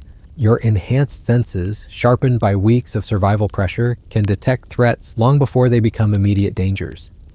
The subtle sound patterns that indicate cat movement, the air current changes that suggest human activity, the chemical traces that warn of cleaning products or pest control measures. This vigilance isn't the exhausting hyper-alertness of your early transformation. It's become as natural as breathing, a background process that operates continuously without draining your energy or attention. Your nervous system has adapted to process threat information efficiently, distinguishing between genuine dangers and harmless environmental changes with reliability that keeps the entire group safe while they rest. But tonight brings something different. Deep in your monitoring cycle, you detect a scent signature that triggers responses you haven't experienced since your early days as a rat. It's familiar in ways that your rat brain can't quite process, carrying emotional weight that doesn't fit your current understanding of threat assessment or resource evaluation. The scent grows stronger as its source approaches your monitoring position. Through a gap in the baseboard, you catch sight of something that should be impossible. Another rat, but one whose movement patterns, whose body language, whose very presence carries the same confusion and desperation that characterized your own first days in this form. This isn't a colony member. This isn't a rat born to this existence. This is something else, something that triggers recognition so deep it bypasses your rational processing entirely. Your whiskers twitch as you sample the chemical signature more carefully, and the information they provide creates cognitive dissonance that threatens to overwhelm your adapted consciousness. The newcomer moves with the clumsy uncertainty of something still learning to operate in an unfamiliar body. It pauses frequently, as if fighting internal conflicts between instinct and memory. Its eyes carry the same bewildered awareness that you remember from your own reflection during those first terrifying days of transformation. You're witnessing another transformation in progress, another human consciousness struggling to survive in a rat's body, another mind grappling with the same impossible reality that nearly destroyed your sanity before adaptation saved you from the psychological torment of being trapped between two incompatible forms of existence. The recognition triggers something unexpected, a flicker of the empathy that once defined your human emotional responses. This creature needs guidance, needs the knowledge you've accumulated through trial and survival, needs someone who understands the journey from human confusion to rat competence. But providing that guidance would require accessing parts of your consciousness that you've successfully suppressed, would mean acknowledging aspects of your transformation that you've learned to forget. Your position in the colony depends on your effectiveness as a rat, on your ability to contribute to group survival without the complications of divided loyalty or conflicted identity. Helping another transformed human could compromise your standing, could remind you of aspects of your past that serve no practical purpose in your current existence. But as you watch the newcomer struggle with the same basic challenges that nearly killed you during your first days, the decision makes itself. You emerge from your monitoring position and approach the confused creature, your movements deliberate and non-threatening, your body language conveying the complex message that you understand that you've been where they are now, that survival is possible if they're willing to learn. The encounter that follows operates on multiple levels simultaneously. Your rat body communicates through the standard chemical and behavioral signals that any colony member would understand. But underneath that conventional interaction, something else passes between you, a recognition that transcends species boundaries, an acknowledgement of shared experience that exists outside normal rat social structures. You begin to guide the newcomer through the basic survival techniques that took you days to discover through painful trial and error.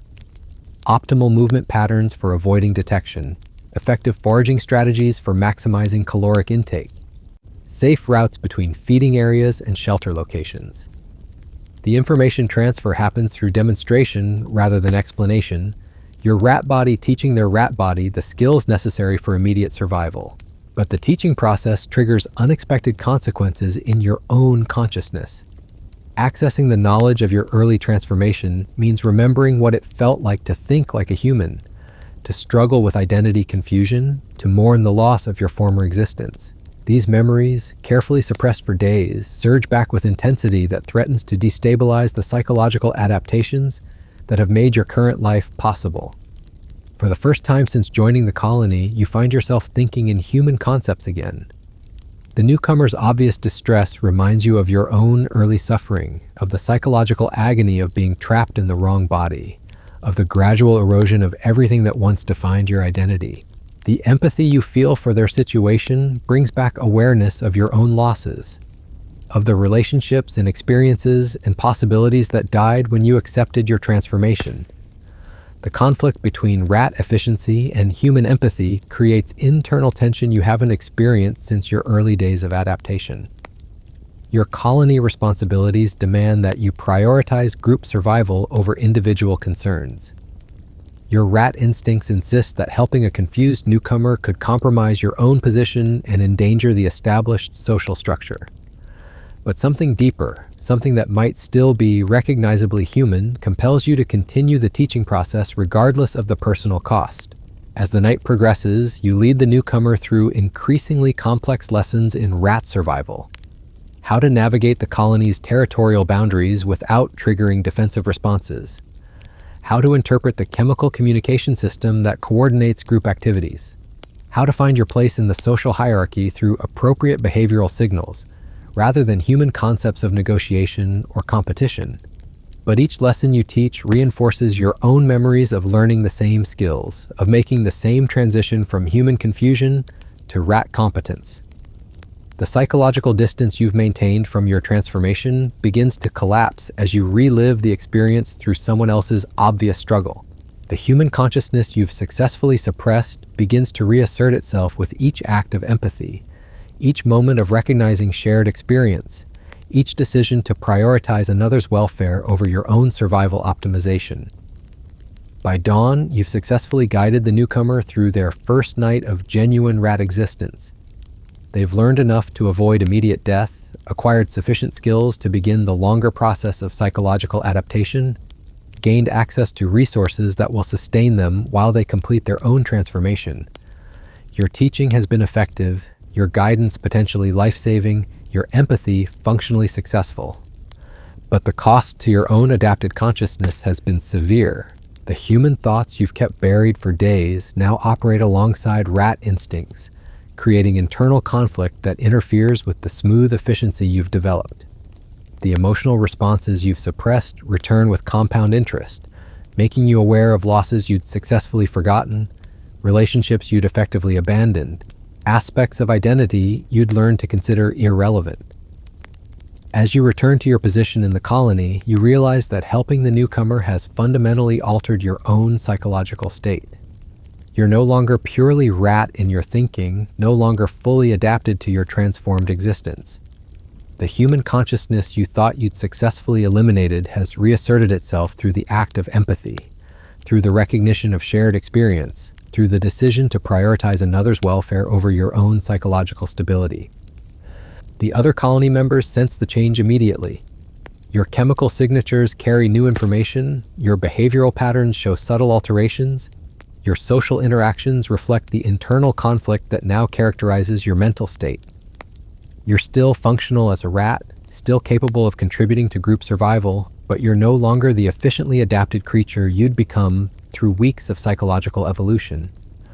The morning brings new challenges as you struggle to maintain your role in colony operations while processing the return of human consciousness. The tasks that had become automatic now require conscious attention. The social interactions that had felt natural now carry emotional weight that interferes with practical communication.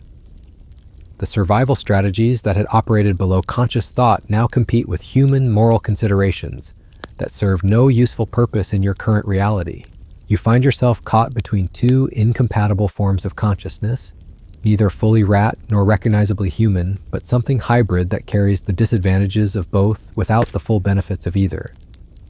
The psychological adaptation that had made your transformation bearable has been compromised by an act of empathy that your rat consciousness correctly identified as dangerous to your own survival prospects.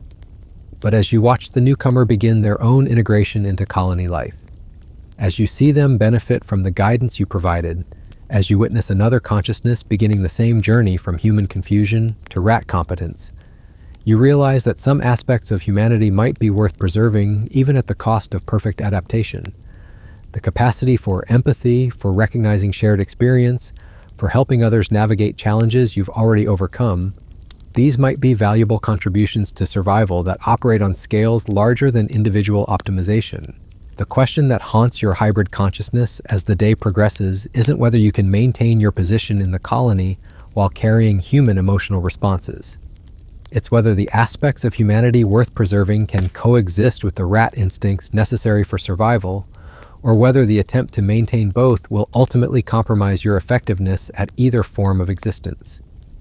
The answer you're beginning to understand won't come from choosing between human and rat consciousness. It will emerge from finding ways to integrate both into something new, something that carries the survival advantages of your transformation, while maintaining the empathy and moral complexity that might represent the best aspects of what you used to be. But integration requires accepting that you'll never again be purely anything.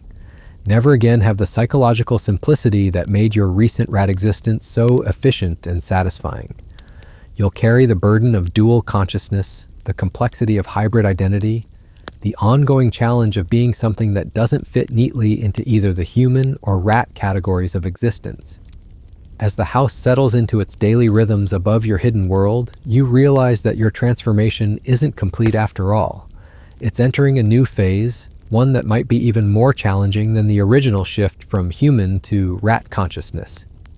Now you must learn to be both, to carry multiple forms of awareness simultaneously, to find ways of existing that honor both the creature you've become and the essential aspects of what you used to be. The newcomer, still struggling with their own early adaptation, represents both the catalyst for your current crisis and the potential solution to your hybrid existence. In teaching them, in maintaining empathy for their struggle, in choosing to help despite the personal cost, you might have discovered a path toward a form of consciousness that transcends the simple choice between human and rat identity. But that path you're beginning to understand will be far more complex and demanding than either pure transformation or stubborn resistance to change.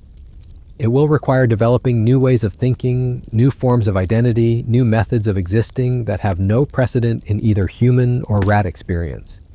The real transformation, it seems, is just beginning. The days blur together now, not because time has lost meaning, but because you've learned to measure existence in different units. Heartbeats instead of hours. Successful foraging trips instead of calendar dates, the subtle shifts in colony dynamics instead of human social milestones. Your hybrid consciousness has found an uneasy rhythm, neither fully rat nor recognizably human, but something entirely new that carries the weight of both experiences. The newcomer you helped has adapted faster than you did, their transformation accelerated by the guidance you provided. Watching their progress triggers complex emotions that your rat brain struggles to categorize. Pride in successful teaching, relief at their survival. Something approaching friendship, though the concept feels alien when filtered through your current neural architecture. You've inadvertently created the first relationship of your transformed existence that operates on multiple levels of consciousness simultaneously. But your role as guide has attracted attention from other colony members in ways you didn't anticipate. Your chemical signatures now carry information that marks you as different, not just another rat navigating survival challenges, but something that bridges the gap between purely instinctual existence and more complex forms of awareness. The other rats don't understand what makes you different, but they recognize that difference and respond to it with behaviors that suggest a new form of social hierarchy emerging. You find yourself consulted on decisions that normally would be resolved through simple behavioral algorithms. Route planning that requires consideration of variables the colony hasn't encountered before. Resource allocation strategies that account for possibilities beyond immediate survival needs. Territory expansion evaluations that factor in long-term consequences rather than short-term opportunities. Your hybrid consciousness, problematic for personal psychological stability, has become valuable for group decision-making processes. The responsibility weighs differently than human leadership ever did. There's no ego involved, no personal ambition driving your involvement in colony governance. Your contributions emerge from genuine concern for collective welfare, informed by cognitive capabilities that operate on scales your fellow colony members can't access. You're becoming something like a counselor, a strategic advisor, a bridge between instinctual wisdom and analytical thinking. But the role demands sacrifices that your purely rat consciousness never would have accepted. You spend energy on problems that don't directly impact your individual survival. You worry about outcomes that extend beyond your personal territory. You invest emotional resources in relationships that offer no immediate practical benefits. The efficiency that characterized your adapted rat existence has been compromised by concerns that feel simultaneously essential and completely impractical. The house above continues its human rhythms, but your relationship to those sounds has evolved beyond simple threat assessment. The footsteps and voices now carry information about the broader ecosystem you inhabit, the complex web of relationships and activities that create the environment within which your hidden world operates. You've developed a kind of environmental awareness that extends far beyond the immediate survival concerns that once defined your entire existence. Sometimes, late at night, when the colony rests and your monitoring duties allow for contemplation, you catch fragments of conversation from the human world above. They're still searching for the person you used to be, still hoping for resolution to the mystery of your disappearance. Their grief has evolved from acute panic into chronic worry, the kind of persistent background anxiety that reshapes daily life without offering any possibility of resolution. Listening to their continued concern triggers responses you can't quite categorize. Guilt, perhaps, though the concept feels abstract when applied to circumstances beyond your control. Sadness for their suffering, though that emotion competes with practical awareness that their grief serves no useful purpose for anyone involved. A strange form of nostalgia for relationships that existed in a different form of consciousness entirely, though nostalgia implies desire for return to something that no longer feels possible or even desirable. The emotional complexity would have been overwhelming during your early transformation, but your hybrid consciousness has developed methods for processing contradictory feelings without allowing them to interfere with practical decision-making. You can acknowledge the tragedy of loss while simultaneously recognizing the necessity of adaptation. You can feel empathy for human suffering while maintaining commitment to rat survival strategies. The integration isn't comfortable, but it's functional. Your territory has expanded beyond anything you imagined possible during those first desperate days of transformation. The colony now operates throughout the entire house and into adjacent structures, a network of passages and resource nodes that would rival the complexity of any human infrastructure system. Your role in this expansion has been significant, your hybrid awareness allowing for strategic planning that purely instinctual rats couldn't achieve. But expansion brings new challenges that test the limits of your evolved consciousness. Contact with other colonies has revealed the existence of different rat societies, each adapted to their specific environment, each operating according to behavioral patterns refined through generations of survival. Some of these groups are friendly, potential allies in resource sharing and mutual defense. Others represent competition for territory and food sources, requiring diplomatic skills that your rat body was never designed to possess. The negotiations happen through methods that blend traditional rat communication with innovations your hybrid consciousness has developed. Chemical signals carry information about intentions and capabilities, but they're supplemented by behavioral demonstrations that convey complex concepts about mutual benefit and long-term cooperation. You find yourself inventing new forms of intercolony diplomacy, creating protocols that have no precedent in either human or rat social systems. Success in these negotiations establishes your colony as a regional power, connected to a network of allied groups that collectively control resources across a significant geographic area. The achievement would have been impossible without your hybrid consciousness, your ability to think strategically while operating within rat behavioral constraints. You've become not just a member of your colony, but an architect of a new form of rat civilization. The irony isn't lost on you that your greatest successes as a rat have come from maintaining aspects of human consciousness that initially seemed like obstacles to adaptation. The analytical thinking that made simple survival tasks complicated has enabled complex social innovations that benefit the entire community. The empathy that interfered with efficient resource allocation has created alliances that multiply everyone's access to food and shelter. The identity confusion that characterized your early transformation has evolved into cognitive flexibility that allows for problem-solving approaches unavailable to purely instinctual creatures. But success brings its own forms of isolation. Your hybrid nature makes you valuable to the colony, but separates you from the simple social bonds that characterize normal rat relationships. You can work with others effectively, coordinate complex group activities, contribute to collective welfare, but you can't fully belong to the uncomplicated community life that defines rat social experience. You're simultaneously essential to the group and fundamentally separate from it. The newcomer you guided has become your closest social connection, the only colony member who shares some understanding of transformation-related challenges. Your relationship operates on frequencies unavailable to born rats, communications that blend human emotional complexity with rat practical concerns. It's not friendship as humans would understand it, nor is it simple colony cooperation as rats would experience it. It's something entirely new that emerges from shared experience of consciousness transition. Together, you've developed teaching methods for helping other transformed humans who occasionally appear in your territory. The process has become systematic, a curriculum that addresses both practical survival skills and psychological adaptation strategies. Your success rate is remarkably high, though not every newcomer survives the transition. Some are discovered by predators before adaptation is complete. Others succumb to the psychological stress of identity dissolution. A few simply refuse to accept their transformation and waste away from the internal conflict between reality and denial. But those who do complete the transition successfully add their own capabilities to the colony's expanding skill set.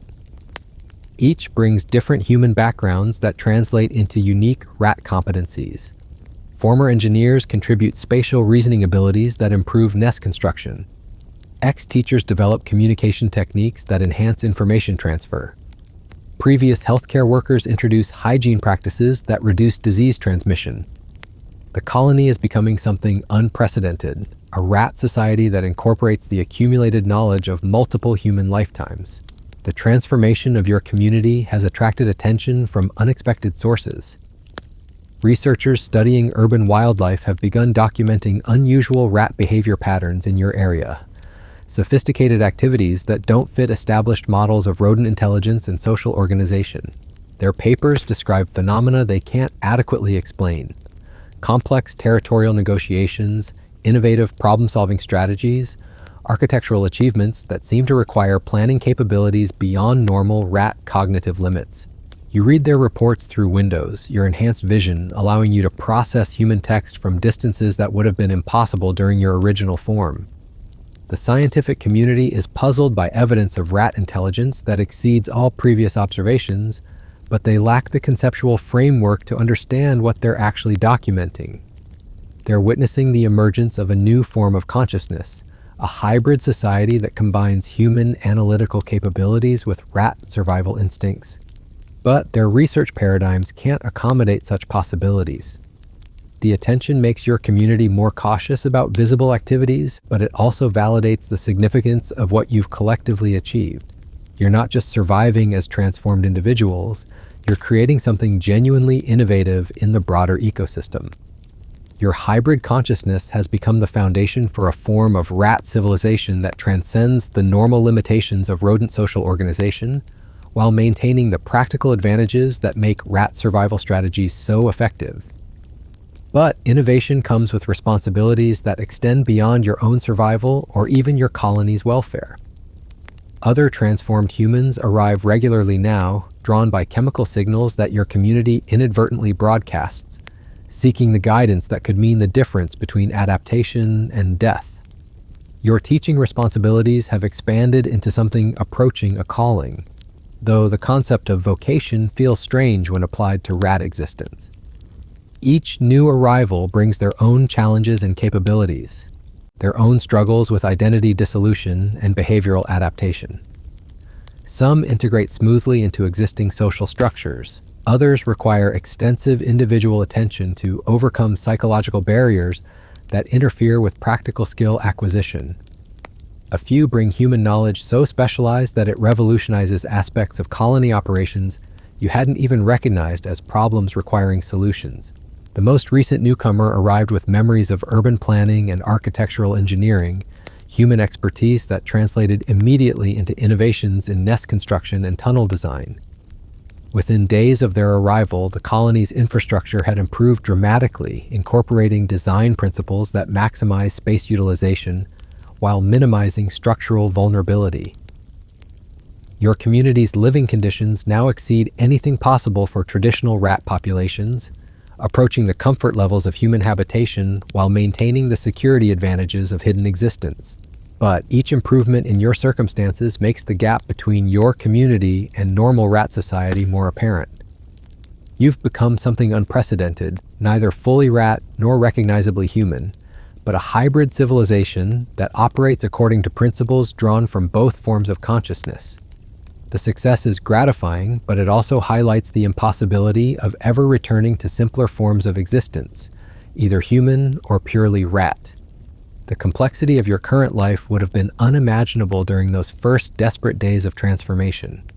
Your daily routine involves strategic planning, diplomatic communications, educational responsibilities, infrastructure management, and resource optimization on scales that rival human organizational challenges. Yet all of this complexity operates within the constraints of rat physiology, in spaces measured in inches rather than feet, among creatures whose individual lifespans rarely exceed 2 years. The temporal pressure adds urgency to everything your community accomplishes. Human civilizations develop over centuries, but rat generations turn over rapidly, requiring constant adaptation and knowledge transfer to maintain cultural innovations. Your hybrid consciousness provides continuity that pure rat communities lack, but it also carries the burden of preserving achievements that could disappear entirely if key individuals don't survive long enough to pass on their expertise. You've begun developing methods for encoding complex information in ways that can survive individual deaths, techniques that blend rat chemical communication with human concepts of written language. The result is a form of documentation that exists entirely within scent markers and behavioral patterns, invisible to human observation, but capable of preserving sophisticated knowledge across generations of rat lives. The archival system represents your most ambitious project, an attempt to create institutional memory that transcends individual consciousness. Success would mean that the innovations your community has developed could survive even if all the original transformed humans eventually die, passed down through purely rat descendants who inherit the benefits without understanding the origins of their advanced capabilities. But the project requires contributions from multiple specialists, coordination between individuals whose transformation experiences vary dramatically, integration of knowledge systems that operate on completely different cognitive foundations. It's the most human-like endeavor your rat community has attempted, demanding abstract thinking and long-term planning that push the boundaries of what hybrid consciousness can achieve. As you work on encoding techniques late into the night, your monitoring duties temporarily assigned to others, you realize that your transformation has led to possibilities you never could have imagined during your human existence. You're not just surviving in a different form, you're pioneering new ways of being conscious, new methods of social organization, new approaches to the fundamental challenges of existence that transcend the normal boundaries between species.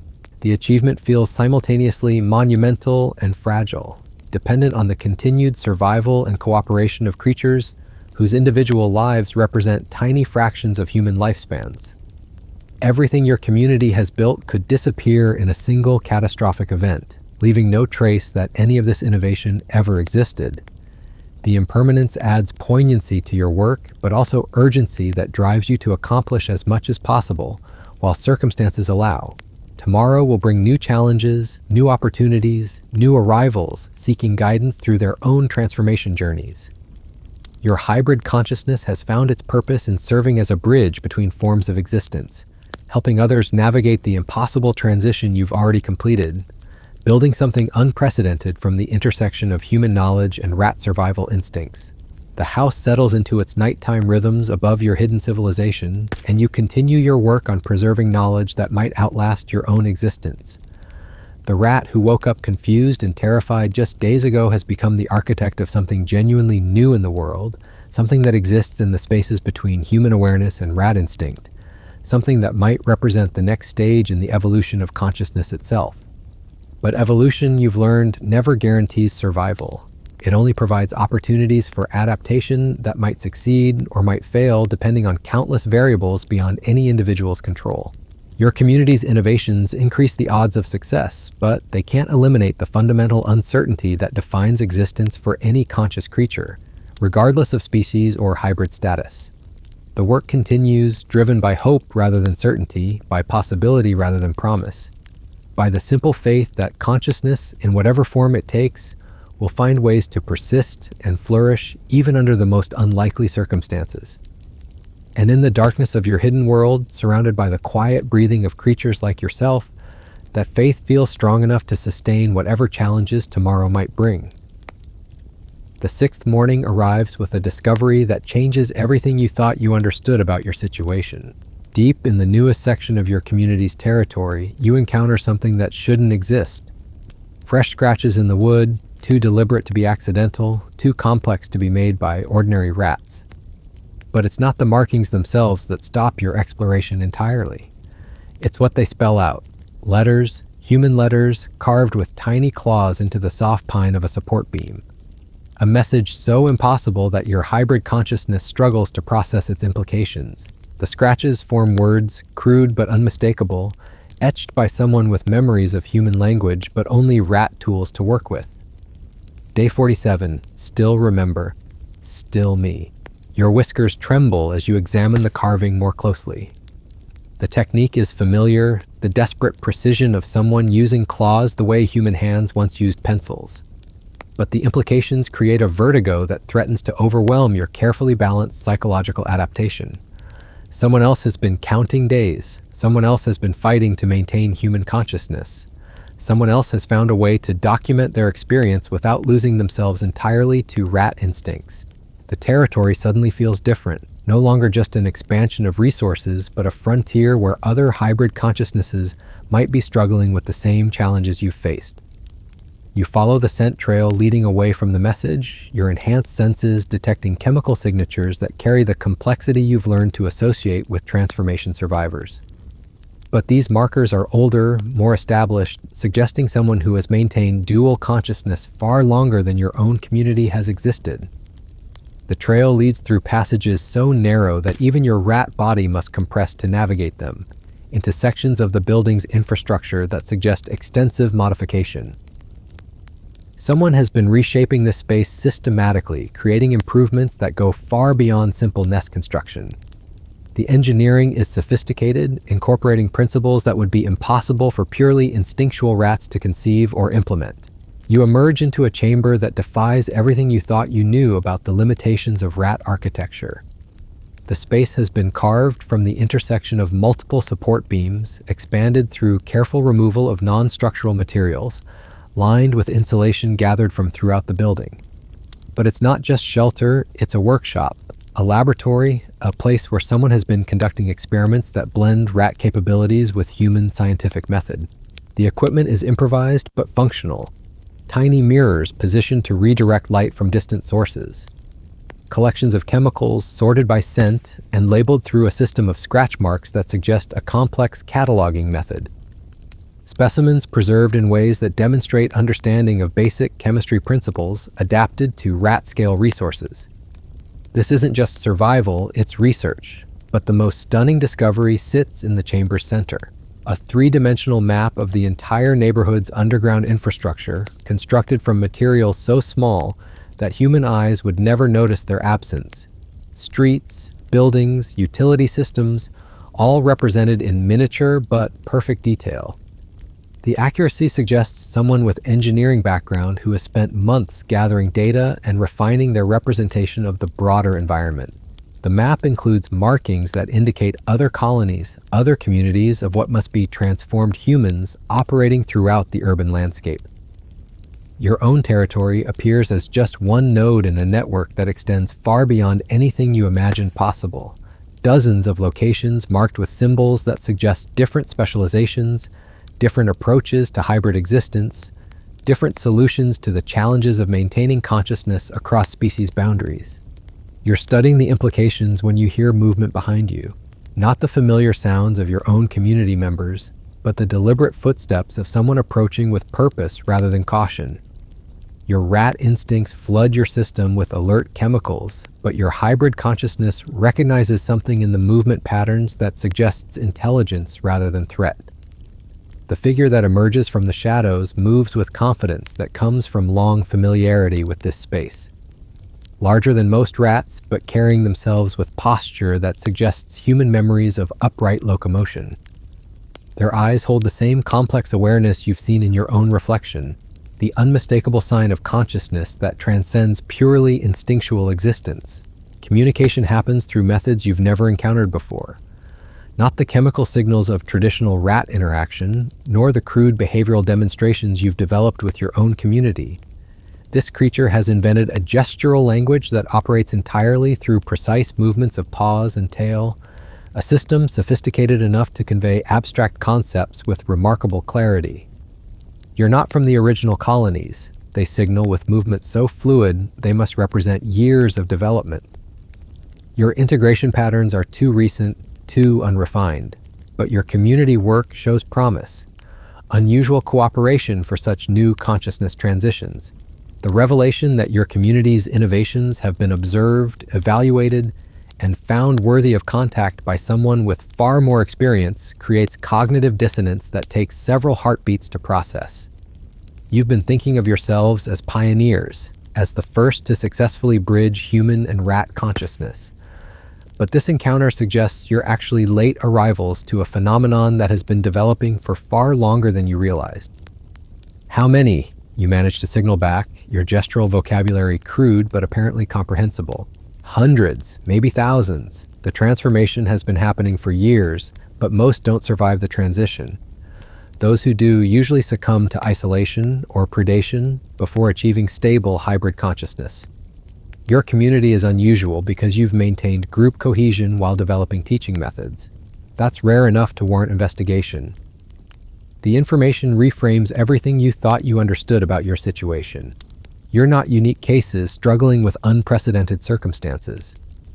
You're part of a broader phenomenon, a systematic occurrence that has been quietly reshaping urban rat populations without human awareness or documentation.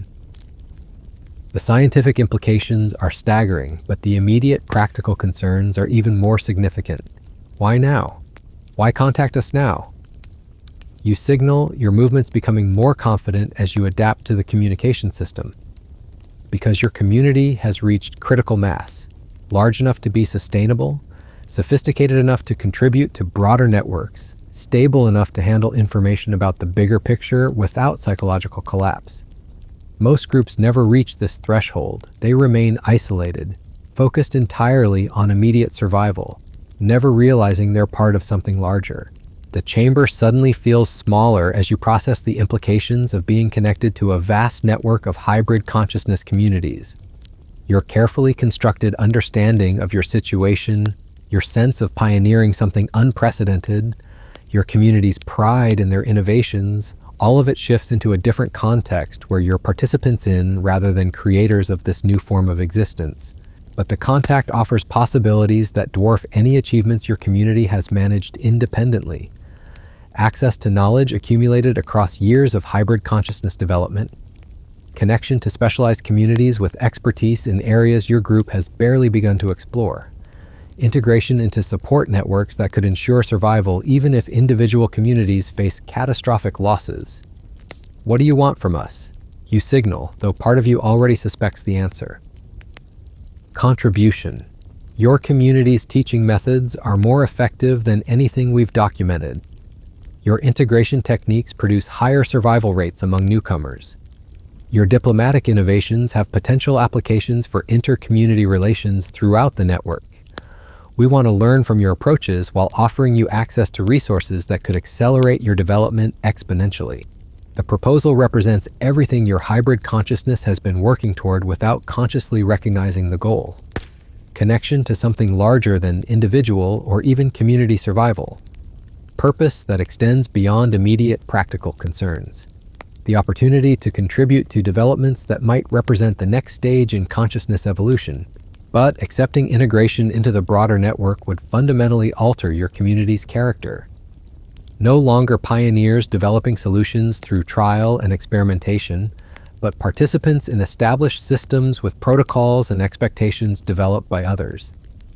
The autonomy that has defined your group's approach would be replaced by coordination requirements that might constrain the innovative thinking that made you valuable in the first place. Time to consider. You signal, though the decision feels inevitable. Naturally, but don't take too long. The network is expanding rapidly, and opportunities for meaningful contribution become scarcer as more communities achieve integration. Your current advantages won't remain unique indefinitely. The figure retreats as quietly as they arrived, leaving you alone with the map and the overwhelming implications of everything you've discovered. Your community isn't just successful survivors of impossible transformation. They're potential contributors to something that might reshape the relationship between human and animal consciousness on a scale you never imagined possible. The return journey to your own territory feels like traveling between different worlds. The familiar passages and chambers that once represented the full extent of possibility now seem provincial, limited, almost quaint in their isolation. Your community's achievements remain significant, but they're no longer unprecedented. Every innovation you've celebrated has been anticipated, evaluated, and potentially surpassed by others working on the same challenges, with more experience and better resources. But the knowledge brings opportunity as well as humility. Your teaching methods, refined through necessity and desperation, apparently represent genuine advances in hybrid consciousness development. Your community's social innovations have attracted attention from entities with far more experience and broader perspective. The work you've been doing in isolation has prepared you for participation in something infinitely larger and more significant. The colony greets your return with the chemical signals of mild concern. Your extended absence triggered monitoring protocols, though not full search procedures. Your scent carries new information that requires explanation, foreign chemical markers that suggest contact with unknown entities. The social dynamics you've helped establish now demand accountability for activities that might affect group security. The briefing happens through methods your community has developed for complex information transfer. Chemical signals supplemented by behavioral demonstrations, gestural communications reinforced by spatial representations built from available materials. The scope of what you've discovered requires every technique your hybrid consciousness has developed for conveying concepts that transcend normal rat cognitive capacities. The community's response reflects the sophistication of thinking they've achieved through months of hybrid consciousness development. No panic at discovering they're not unique. No resentment at learning their innovations have been anticipated. Instead, careful evaluation of opportunities and risks, strategic consideration of how integration into the broader network might advance community goals while preserving the characteristics that make their achievements valuable. The discussion continues through the night, every community member contributing perspectives shaped by their individual transformation experiences and specialized knowledge. Former engineers evaluate the technical implications of network integration. Ex-teachers consider the educational opportunities and challenges. Previous healthcare workers analyze the potential for sharing medical innovations that could benefit hybrid consciousness communities throughout the urban environment. By dawn, consensus has emerged through the organic decision-making processes your community has developed. Integration offers advantages that outweigh the risks, but only if they can maintain the innovative autonomy that made them attractive to the network in the first place. They want to contribute to something larger while preserving the characteristics that enabled their contributions. The decision to accept network integration represents another transformation, perhaps as significant as the original shift from human to rat consciousness. Your community will become part of something unprecedented in the history of consciousness, a distributed intelligence that operates across species boundaries, while maintaining the practical advantages that make survival possible in environments designed for different forms of life entirely. But integration also means accepting that your journey of discovery is entering a new phase, one defined by coordination rather than experimentation, by contribution to established systems rather than innovation through necessity. The challenges ahead will be different from anything you've faced, requiring skills your community has barely begun to develop. The morning brings preparations for contact with network representatives, protocols for information sharing that balance openness with security, discussions about how to maintain community identity while participating in broader coordination efforts. Your role as guide and teacher expands into diplomacy and strategic planning, responsibilities that draw upon every aspect of your hybrid consciousness while demanding capabilities you're still developing. As you prepare to guide your community into their next transformation, you realize that the rat who woke up confused and terrified in an impossible body has become something entirely unprecedented. Not just a survivor of species transition, but an architect of new forms of consciousness. a pioneer in the development of intelligence that transcends traditional biological boundaries. The house settles into its daily rhythms above your hidden civilization, unaware that beneath their floors, something genuinely new in the history of consciousness is preparing to join a network that might represent the next stage in the evolution of intelligence itself.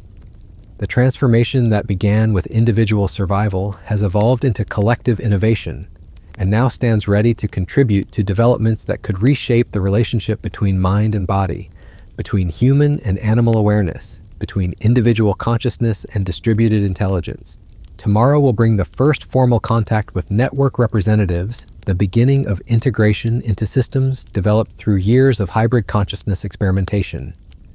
Your community's journey from desperate survival to innovative society to network contributor represents just one thread in a tapestry of consciousness development that extends far beyond anything you imagined possible during those first impossible days of transformation.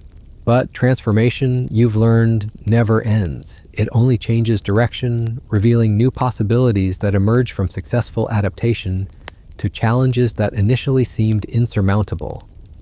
And in the quiet darkness of your hidden world, surrounded by creatures who share your impossible journey, the next phase of evolution prepares to unfold with all the uncertainty and promise that defines consciousness wherever it emerges. The seventh morning arrives with visitors. They come through the walls like whispers made flesh, moving through passages you didn't know existed, with the fluid confidence of creatures who have perfected the art of invisible travel. Your enhanced senses detect them long before they materialize in your community's central chamber, their chemical signatures carrying information that makes your hybrid consciousness tremble with anticipation and uncertainty.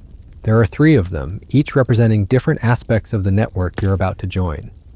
The first moves with the deliberate precision of someone who has spent years perfecting the balance between human analytical thinking and rat survival instincts. Their gestural language flows with the eloquence of a diplomat who has negotiated countless agreements between communities that barely understand each other's basic needs. The second carries themselves with the focused intensity of a researcher, their every movement suggesting minds that have pushed the boundaries of what hybrid consciousness can achieve.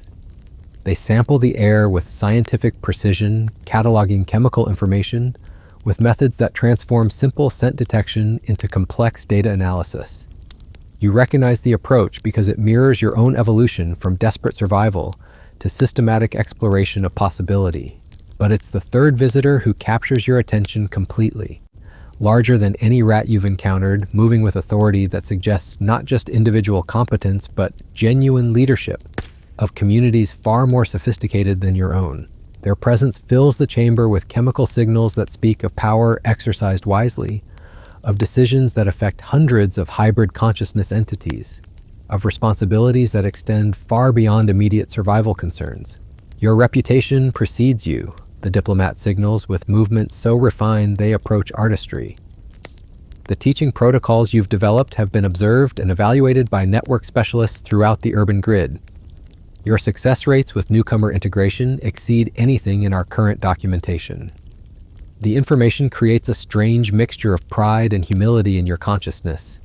Months of desperate innovation, techniques developed through trial and error under life-threatening pressure, approaches refined through necessity rather than systematic research, all of it apparently significant enough to attract attention from entities with resources, an experience you can barely comprehend.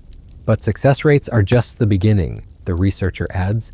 They're signals carrying the complex precision of someone accustomed to dealing with concepts that push the limits of gestural communication. Your community's social innovations suggest possibilities we haven't fully explored. The integration of individual transformation experiences into collective decision-making processes. The development of teaching methods that preserve hybrid consciousness characteristics while enabling practical skill acquisition. The diplomatic frameworks that allow cooperation between entities with radically different transformation backgrounds. Your community gathers around the exchange, their own gestural abilities crude compared to the visitors, but sophisticated enough to follow the general flow of communication. The newcomer you first guided moves closer, their presence reminding you of how far both individual and community development have progressed in such a short time. From desperate survival to network evaluation in less than a week. The acceleration feels simultaneously exhilarating and terrifying. Integration offers advantages. The leader signals with authority that makes your rat instincts want to defer automatically. Access to resources accumulated across years of network development. Coordination with specialized communities whose expertise complements your own innovations. Protection through distributed security systems that no individual colony could maintain independently. But integration also demands contributions that might strain your community's current capabilities. The honesty is refreshing after so much careful diplomacy. Your hybrid consciousness has learned to appreciate direct communication of practical realities, even when those realities present uncomfortable challenges. The network wants something specific from your community, something valuable enough to justify the investment of time and resources required for formal integration. So there you have it, 7 days that changed everything about what it means to be conscious, to be alive, to be connected to something larger than yourself. From that first terrifying moment of waking up in the wrong body to standing at the threshold of a network that spans entire cities, hidden beneath the feet of a species that never knew you existed, maybe you think you'd handle it better. Maybe you believe your humanity is stronger, more resilient, more permanent than what you've witnessed here. But transformation doesn't ask permission, and survival doesn't care about your preferences. It only cares about adaptation. Because in the end, this isn't just a story about rats and humans and the impossible space between them. It's about discovering who you really are when everything you thought defined you gets stripped away. It's about finding out what consciousness actually means when it's no longer trapped inside the species you were born into. The real question isn't whether you could survive waking up as a rat. The real question is whether you're brave enough to discover what you might become, or what you might become, or what you might become, or what you might become, or what you might become, or what you might become, or what you might become, or what you might become, or what you might become, or what you might become, or what you might become, or what you might become, or what you might become, or what you might become.